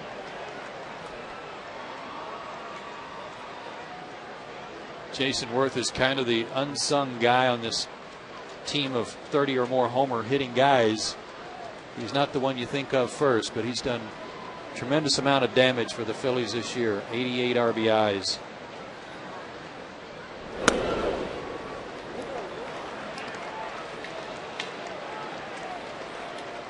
Won the job from Jeff Jenkins last year and produced, and a big part of their world championship.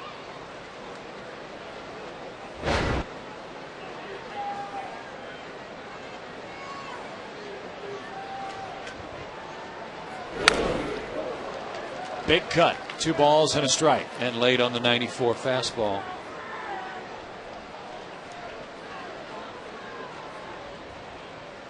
Ground ball gets you out of the inning if you get him to hit it at someone. Phillies have grounded into fewer double plays than anyone in the league. They don't hit the ball on the ground very much, do they? No, and they've got good speed to help avoid that if they do.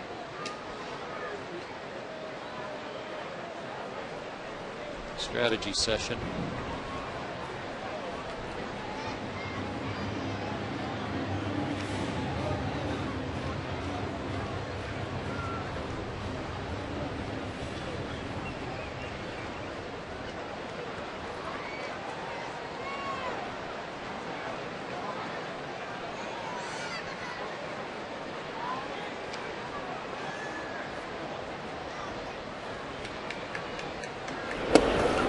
took a little off and fooled Jason Worth with that pitch. Well, that may have been what Brian wanted to talk to him about, is don't overthrow, don't overcook the curveball.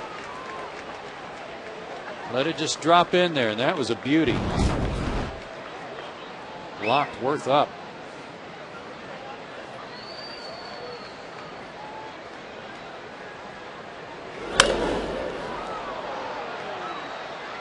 And he was late again.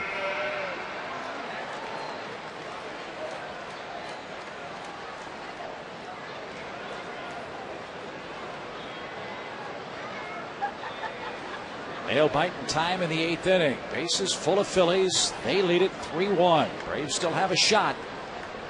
But this top of the 8th inning may be the decisive frame in tonight's game. Strikeout here would be huge, too. Back up the middle instead. Rollins scores. Utley around third gets the green light. Phillies now lead it 5-1. A big hit from Jason Worth, who's 3 for 4 in tonight's game. Both these runs charged to Chris Medlin. Well, let's think about those 2 runs. As we watch the replay, it looked like the base hit went right through the legs of Manny Acasta, right behind him. But the 4-pitch walk to Rollins that started the inning, and then the pickoff of Utley that the Braves couldn't complete. Those are the 2 runs that just scored on that hit. So if you get that second out, totally different inning, quite obviously. So Medlin, 2 runs, a hit, and a walk in a third of an inning. Wyatt Howard is Boone Logan's responsibility out at second. Worth aboard as Ibanez takes a called strike. Raul tonight is 0 for 3, has yet to get the ball out of the Atlanta infield. 5-1, Phillies have the lead.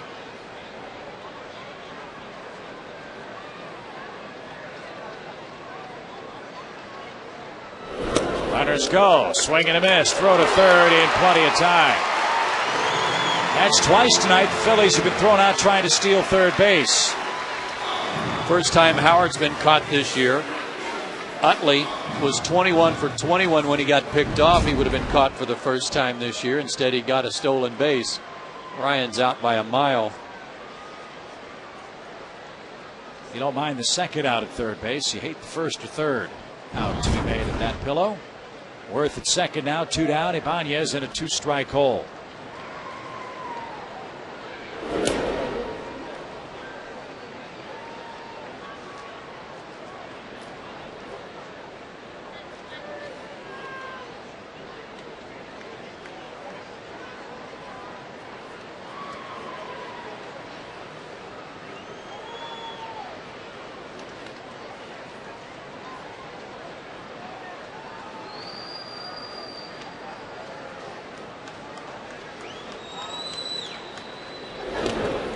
That bounces away from Brian McCann. Runner to third now.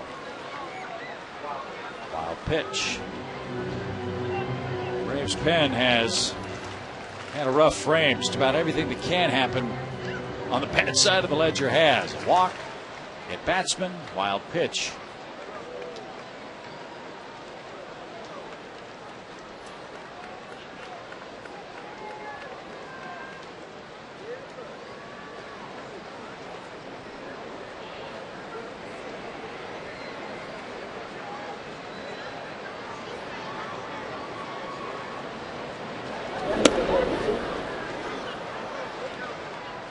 From 0-2 to 3-2. Worth was able to turn one around and hit it right back through the middle after being late on several pitches. Let's see what Manny and Brian cook up here.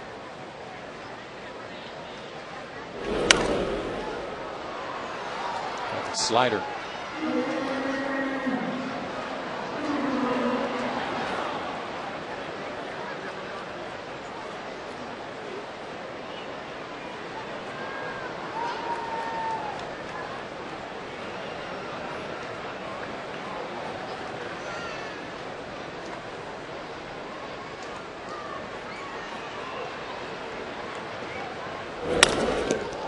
Back up the middle. This one off the shoe of Acosta. Chipper fields and fires and retires Raul Ibanez. Boy, the Phillies hit a couple of rockets right back through the box.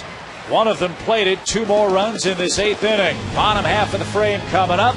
A 1-5-3 putout sends the Braves top of the order against the Phillies.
Again, Phillies with a 5-game winning streak. Braves 7-game streak is on the line, down 4 runs with the top of the order coming up in the bottom of our 8th inning of play. Every Saturday is SEC Saturday on Peachtree TV with the teams you want to see and the games you don't want to miss.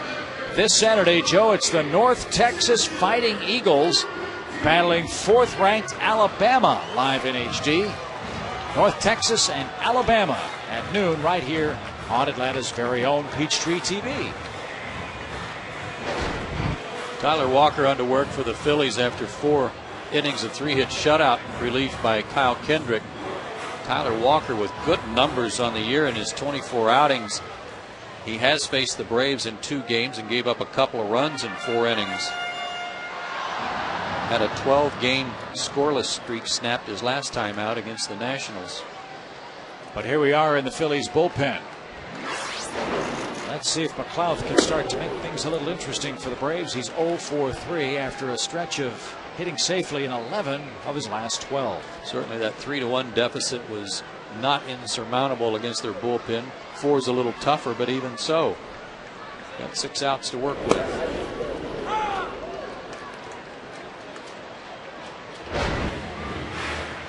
Cardinals have tied the Cubs 2-2 in the 6th inning. That game's in St. Louis. John Smoltz starting for the Cardinals tonight. Got a fly ball into left center field. Francisco over 10 yards or so, 1 out.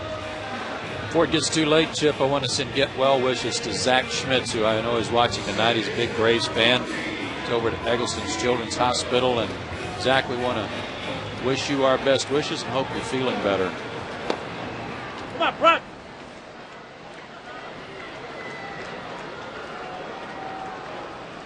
Martin Prado, the only Brave to touch the plate tonight. A 3rd inning home run off of Jay Happ gave the Braves a short-lived 1-0 lead. Happ then left the ball game after that 3rd with apparent aggravation of the oblique problem. The Phillies say it was for precautionary reasons. That's certainly understandable, as they need him for a 1st-round playoff run and beyond, obviously. Meanwhile, Florida scored 3 in the 9th and lead the Reds 3-2.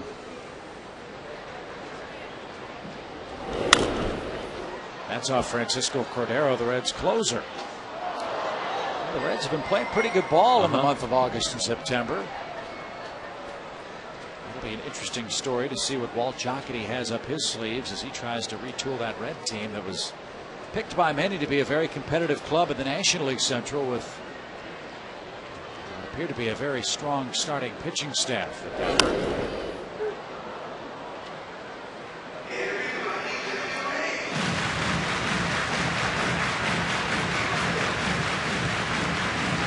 First inning, second inning, fourth inning, all innings in which the Braves had 2 hits in the inning but didn't score.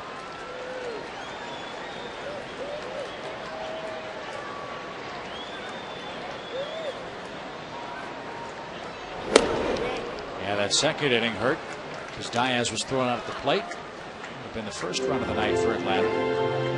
2 hits in the fourth with 2 outs. Tim Hudson grounded out. 2 hits with 2 outs in the first inning, so a little tougher to get that hit with 2 outs. Not any margin for error, obviously. Braves have had the leadoff man on in this game just 1 time. And that was in the 6th when Brian McCann singled. Omar Infante hit into a 6-4-3 double play. Replay showed that he was safe at first. He was called out. Anderson flied out, and that was that.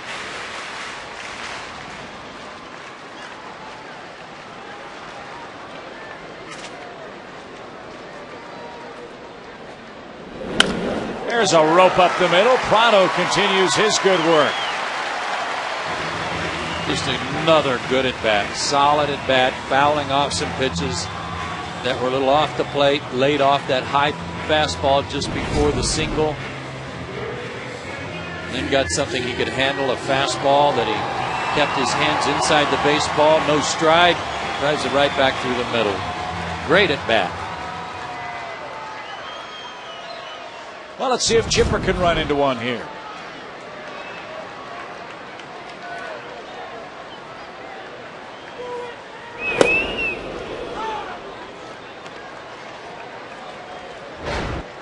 His last home run, ironically enough, came against the Phillies on August 29th against Chad Durbin.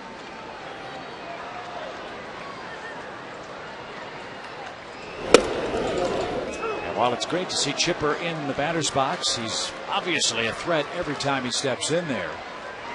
Another reason why the Braves have been so much more successful this year is that they've been able to overcome the 26 games he hasn't played. Braves are 15-11 this year when Chipper is out of the lineup. And that's testament to the job that Prado and Infante have done, and he's down on 3 pitches for the second out in the 8th inning. Good pitching from Tyler Walker. His first strikeout. Here's McCann. Off-speed pitches, a couple that were taken for strikes and one that was swung out there.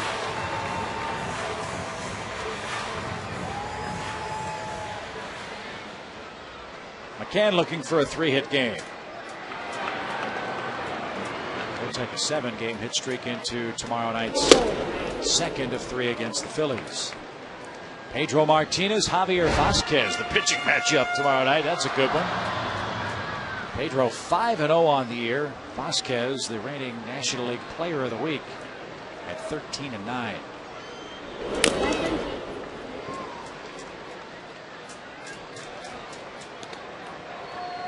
I asked Brian before the ball game if he had adjusted his bats as the season wore on. Did he go to a little bit lighter bat? He said yes, and that he felt really good at the plate right now, and he's been swinging it that way. That sounds like such a funny thing. Batter will get a bat that's a quarter of an ounce lighter at times, you know, but it makes a difference, doesn't it? Well, in a bat, 1 ounce is a lot in terms of balance and the way it feels. Way high as McCann, a 2-2 count. Phillies again with that radical shift on with Bryant up there. Utley playing the rover position in shallow right field.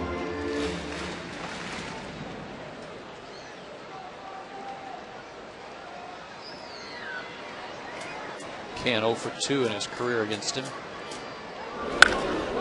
High, towering fly ball to right. Did he get enough? Worth back. He did get enough.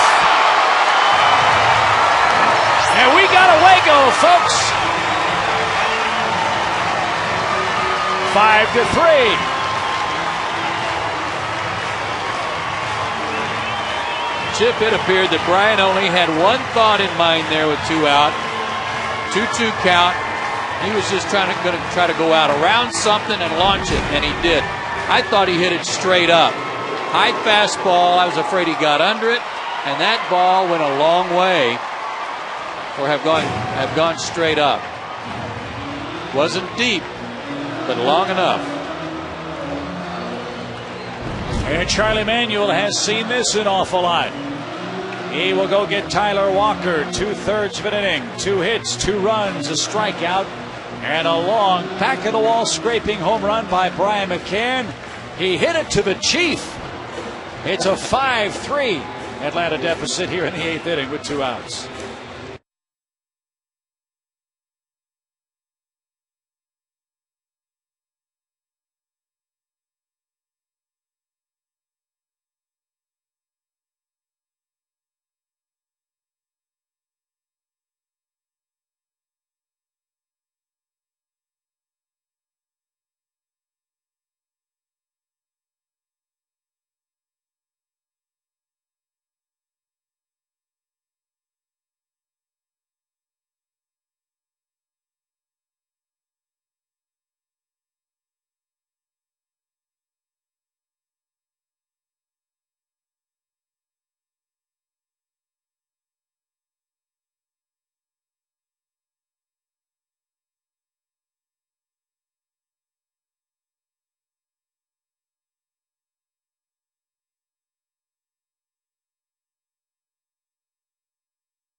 Blown more saves than anybody in the National League.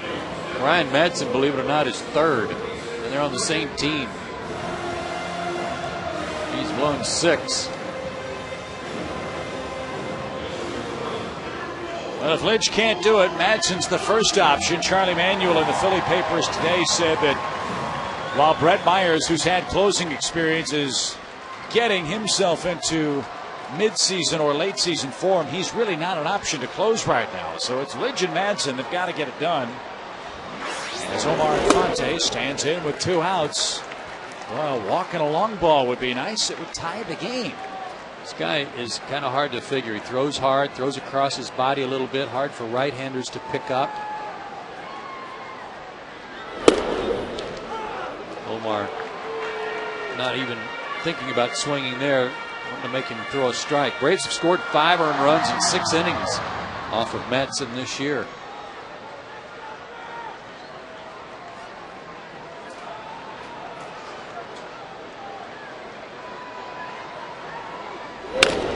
Ground ball up the middle. Rollins glides to his left. Crow hops and fires. And that retires the side. A 3-hit night for Brian McCann. A towering, majestic 2-run home run. That was his 20th of the year. And it brings the Braves to within a pair as we head to the top of the 9th inning.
our BMW keys to the game. Well, obviously, Ryan Howard did his part by trying to make these keys go against the Atlanta Braves. He did go out of the yard twice already. They did get a run off Jay Happ in the third inning, a home run by Prado. He had to come out of the game with an aggravation of his oblique injury. And with all the base runners on, and with so many attempted runners or attempted stolen bases, only one steal tonight, and that was on a pickoff when Chase Utley was picked off, but the Braves couldn't complete the pickoff. Otherwise, Brian McCann's gunned down 2 guys at third base. So good work there. Vladimir Nunez is on for the lower portion of the Phillies order in this 9th inning. It starts with Feliz, then Baco, then the pitcher spot, and Brad Lidge is up in the Phillies pen. Nunez spent some time with the Braves last year. This is his first appearance this year. He was 3-2 with a 2.16 ERA and 5 saves for Gwinnett.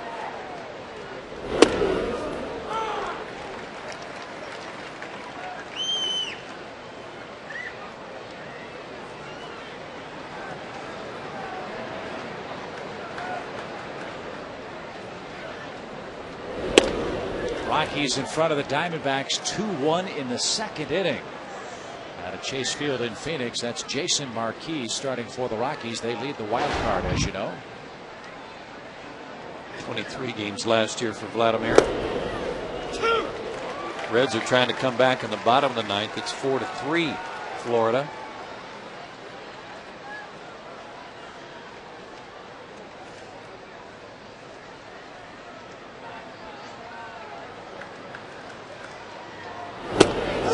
Over the outside corner. Good start in the 9th inning. Feliz 0 for 4. If you're sitting at home wondering where are all the guys you're used to seeing coming out of the Braves bullpen, let me run this by you. You know that Mike Gonzalez has a stiff back. They're careful with him on that. Not available. Eric O'Flaherty pitched in all 3 games against the Mets on consecutive nights, 3 in a row coming into tonight's game. Peter Moylan pitched 2 days ago. He's had a couple of days rest, but he's been working a lot. Rafael Soriano's probably available tonight if he needs to close things out.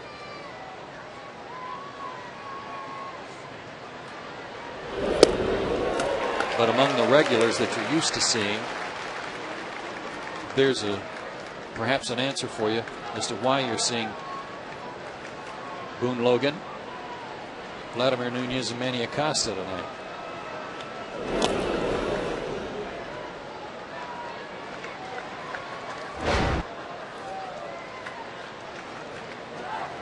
O'Flaherty and Soriano both pitched in last night's 7-3 Atlanta win. Each team used 7 pitchers against the Mets in the 6-5 win by the Braves. That was the game that saw the ball roll up Danny Murphy's arm. 14 pitchers in total in that one. And Gonzalez and O'Flaherty squared off in the 6-0 Atlanta victory over the Mets as well.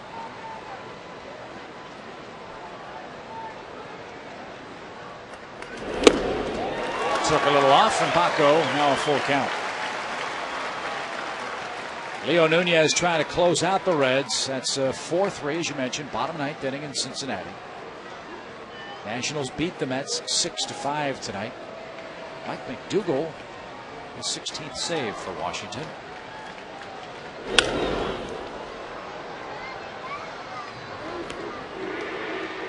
Boston beats Baltimore 3-1. Clay Buchholz 6-3 for the Red Sox. Yankees better keep an eye on Boston, by the way. They're 7 back in the East. And the Yankees are out in Seattle, Anaheim, and then home to play Boston. That race not over by a long shot. They've got 6 games left, I believe, with the Red Sox head-to-head. Yeah, they do.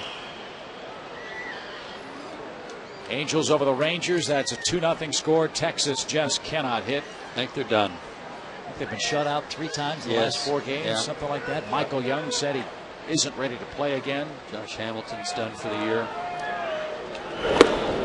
Oh, and where was that? Braves 1-0, ball 4. Baco at first.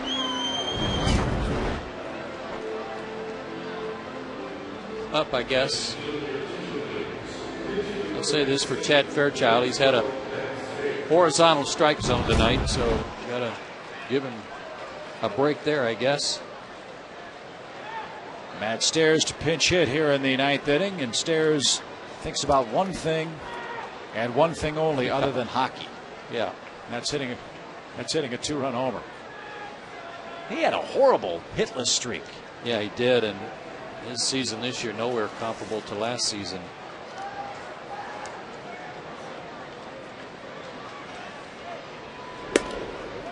Kind of shows you how hard it is to come off the bench. He and Greg Norton both with good years last year and struggling this season.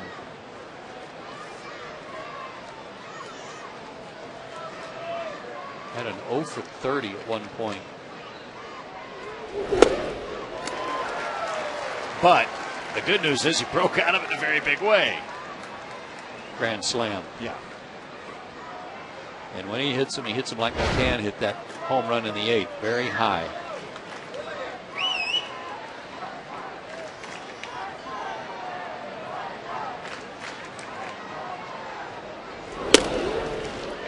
Don't forget, stay tuned after our game tonight for the AT&T game summary. AT&T, your world delivered.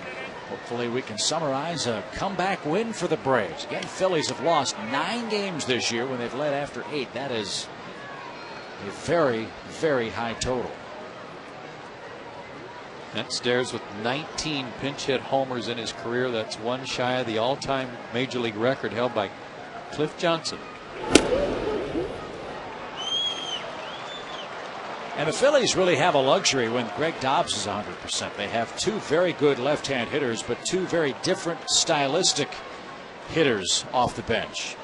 Stairs is the guy that Deadpool hitter, wants to hit the ball out of the park. Dobbs can spray the ball everywhere, a much higher average hitter with some pop. And Stairs just missed, full count.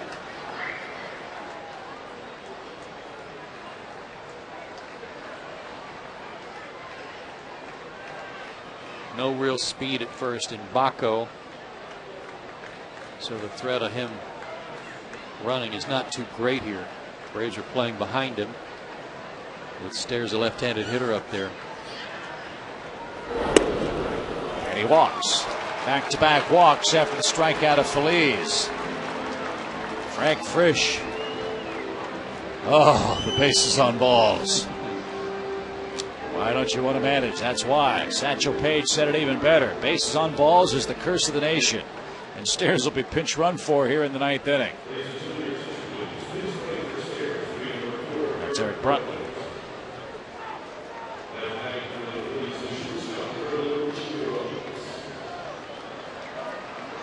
And now you go back to the top of the order where the speed merchants and then the power guys are lurking. Lidge has stopped throwing for a moment. Either he's loose or he's waiting for the outcome of this inning. Martin Prado in for a pep talk with Nunez.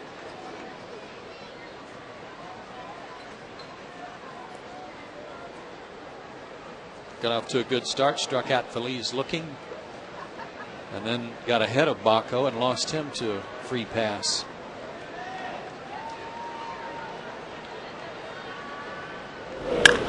Driven in the air, deep right field.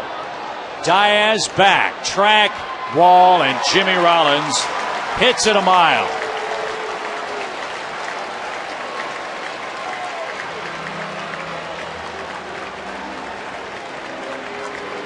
I don't think that's what Prado had in mind. Jimmy Rollins, his 19th home run, 70 RBIs, and the Phillies break the game back open, their 3rd home run of the night.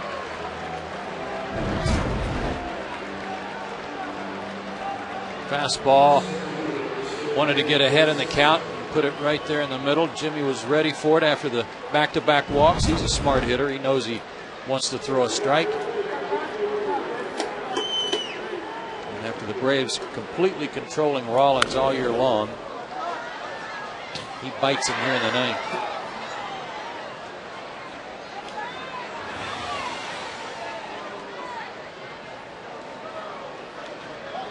Phillies this year, when Jimmy Rollins scores a run, 53 wins and 16 losses. He scored 2 tonight. And now Ben Francisco leaves the yard. Wow.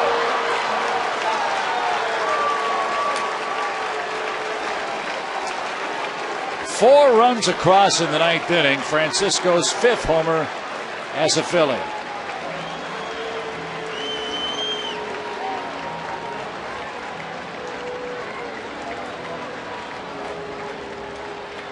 He's had a good night. 3 hits, single, double, and a homer. That appeared to be a fastball.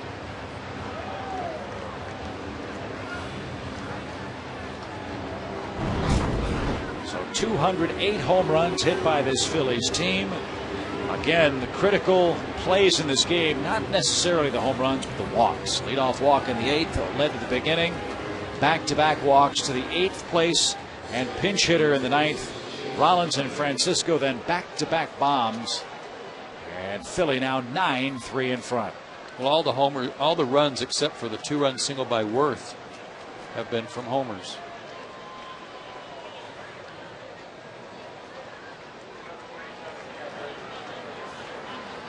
So Lidge sits down. Chad Durbin gets up. After a visit from Roger McDowell, the Braves pen gets busy. Buddy Carlisle is up and throwing out there.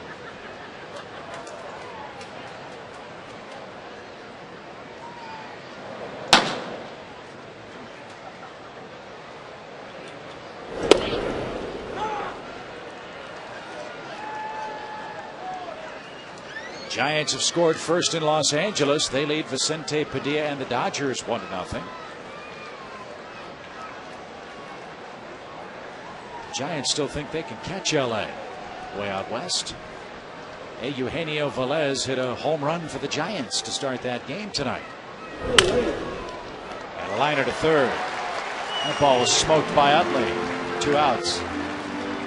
At this stage of the season, Chip, the one thing that, I mean, if you lose, you gotta have Colorado and the Giants and Florida all lose. Right. And even if they do, you lose a day on the calendar. That's the bigger issue. So if you lose and they win, you lose on both counts. Yeah, the calendar is as big an enemy as the opponents right now Yeah. for Atlanta, especially because the teams you're chasing are outside of your division. Braves don't play the Rockies, don't play the Giants anymore this year. Play the Marlins a lot. That's why the 7-game winning streak was so big. And has been so big because it's either kept them astride of everybody in the wild card or allowed them to gain some ground.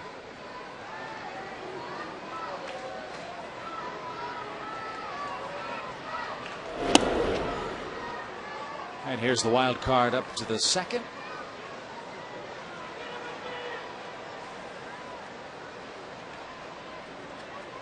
Braves have climbed to 10 games over 500 with this good work.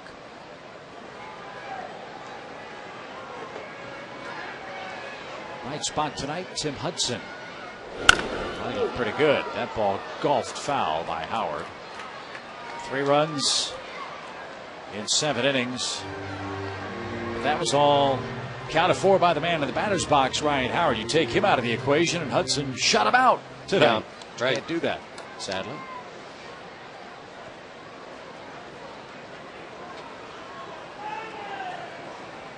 Both Howard home runs came with 2 outs. But Tim Hudson, in his 4th start back from Tommy John surgery, has turned in 3 real good outings. A little tapper back to the mound. And the misery of the 9th inning comes to a close. 2 walks, 2 homers, both of those back-to-back. Vladimir Nunez, a rough ninth. Atlanta has a big comeback. If they're to tie this thing up, it's 9-3 Phillies, last of the 9th inning.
But the Braves have a big deficit, down 6 in the 9th inning. If you go toe-to-toe with these Phillies, you better be ready to play some long ball. They've showed that tonight, cracking not 1, not 2, not 3, but 4 long home runs tonight. Yeah, the Braves have matched him in hits with 10. They've just been out homered 4-2. Chad Durbin instead of Brad Lidge will finish it up. So the Phillies, barring a big comeback in the ninth, will run their winning streak to 6. They'll cut their magic number to 8 to win the division. And they'll send Pedro Martinez to the mound, who's a perfect 5-0. Javi Vasquez, 13-9 for Atlanta, the matchup in Game 2 of the series. And Joe and Ron Gant will have that for you here on Peachtree TV tomorrow night. That's our final Peachtree TV telecast of this 2009 season. And so I'll be off to Texas tomorrow for our TBS game on Sunday. I want to thank the crew for all their hard work. It's been a great pleasure to work with you, partner, and with guys and gals in the truck and up here in the broadcast booth. Can't wait to see the Braves continue this good play down the stretch. Maybe a miracle will happen and we'll get together, if not, down in Orlando in the spring. You too, Chip. Good work. It has been fun, and I hope everybody's enjoyed watching the Braves on Peachtree TV this year. So Garrett Anderson starts off the ninth inning. 2 balls, no strikes. Garrett tonight, a couple of ground outs and a fly ball out to center field. And he will reach 12 hits away from 2,400. He's got an extra base hit to start the ninth inning.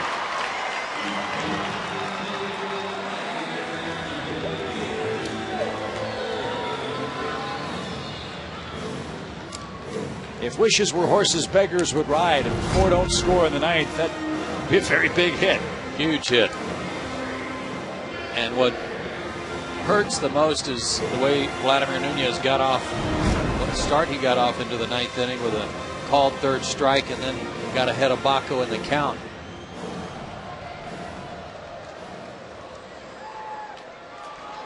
Matt Diaz, 2 more hits tonight in 3 tries, and the third at bat was scorched at short. Jimmy Rollins made a terrific pick on a short hop and robbed him of a perfect night at the plate. And his average up to 323. 3 more points added to that first line with another good night at the plate. That one gets away from Paul Baco. Runner to third. Anderson with nobody out. It's a wild pitch. First one of those from the Phillies tonight. I'm not sure Baco even realized he didn't have it.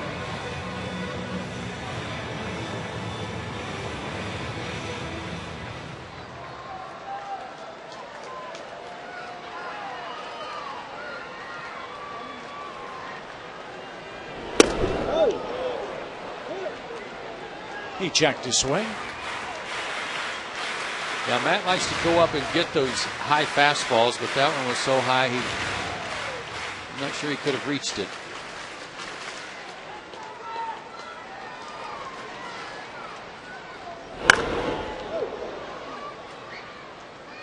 He's an amazing hitter in that he'll get 2 strikes with 2 of the ugliest, strangest looking, awkward swings.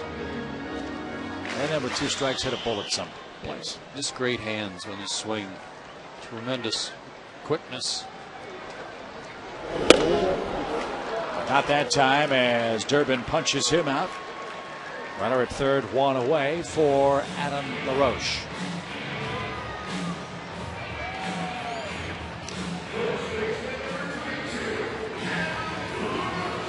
Adams 1 for 3 tonight. A 4th inning single, as Joe mentioned. Braves had 2 men on in the first, second, and 4th inning. Did not score in either one of those innings tonight. But they'll score here in the 9th inning on a clean hit to right. 31st RBI as a Brave for Adam LaRoche. That brings the Braves a little closer. 9-4 your score.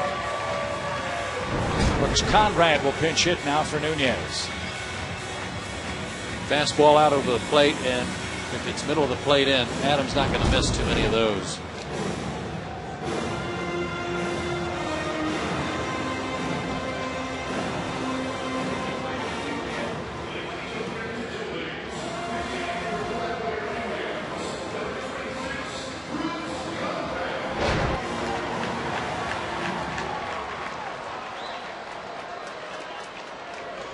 One low.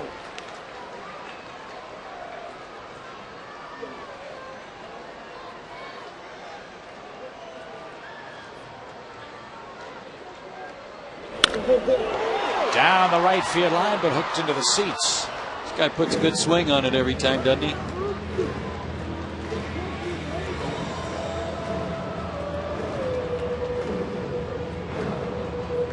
He hasn't had much luck lately. He's hit the ball hard and right at somebody. Seems like his last 4 or 5 at bats.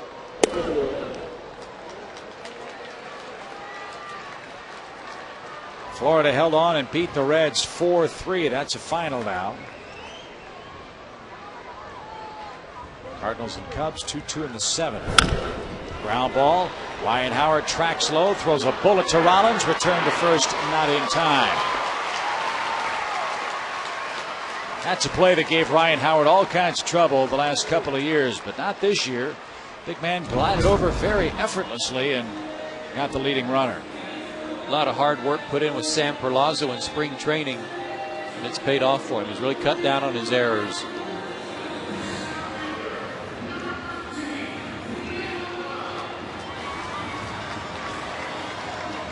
Last hope is Nate McLouth in a 9-4 Philly game.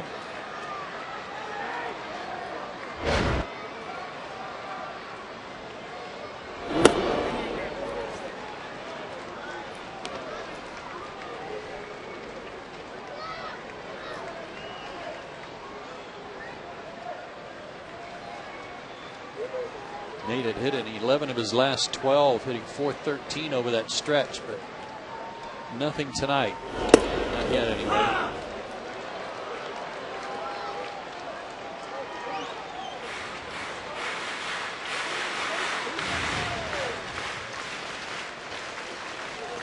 There's some stories written tomorrow about Unell. I mean, the fact that the Braves lost is the story, snapping their 7-game winning streak, but the fact that Unell was taken out of the game in the 2nd inning, there will be a lot of people wanting to know why.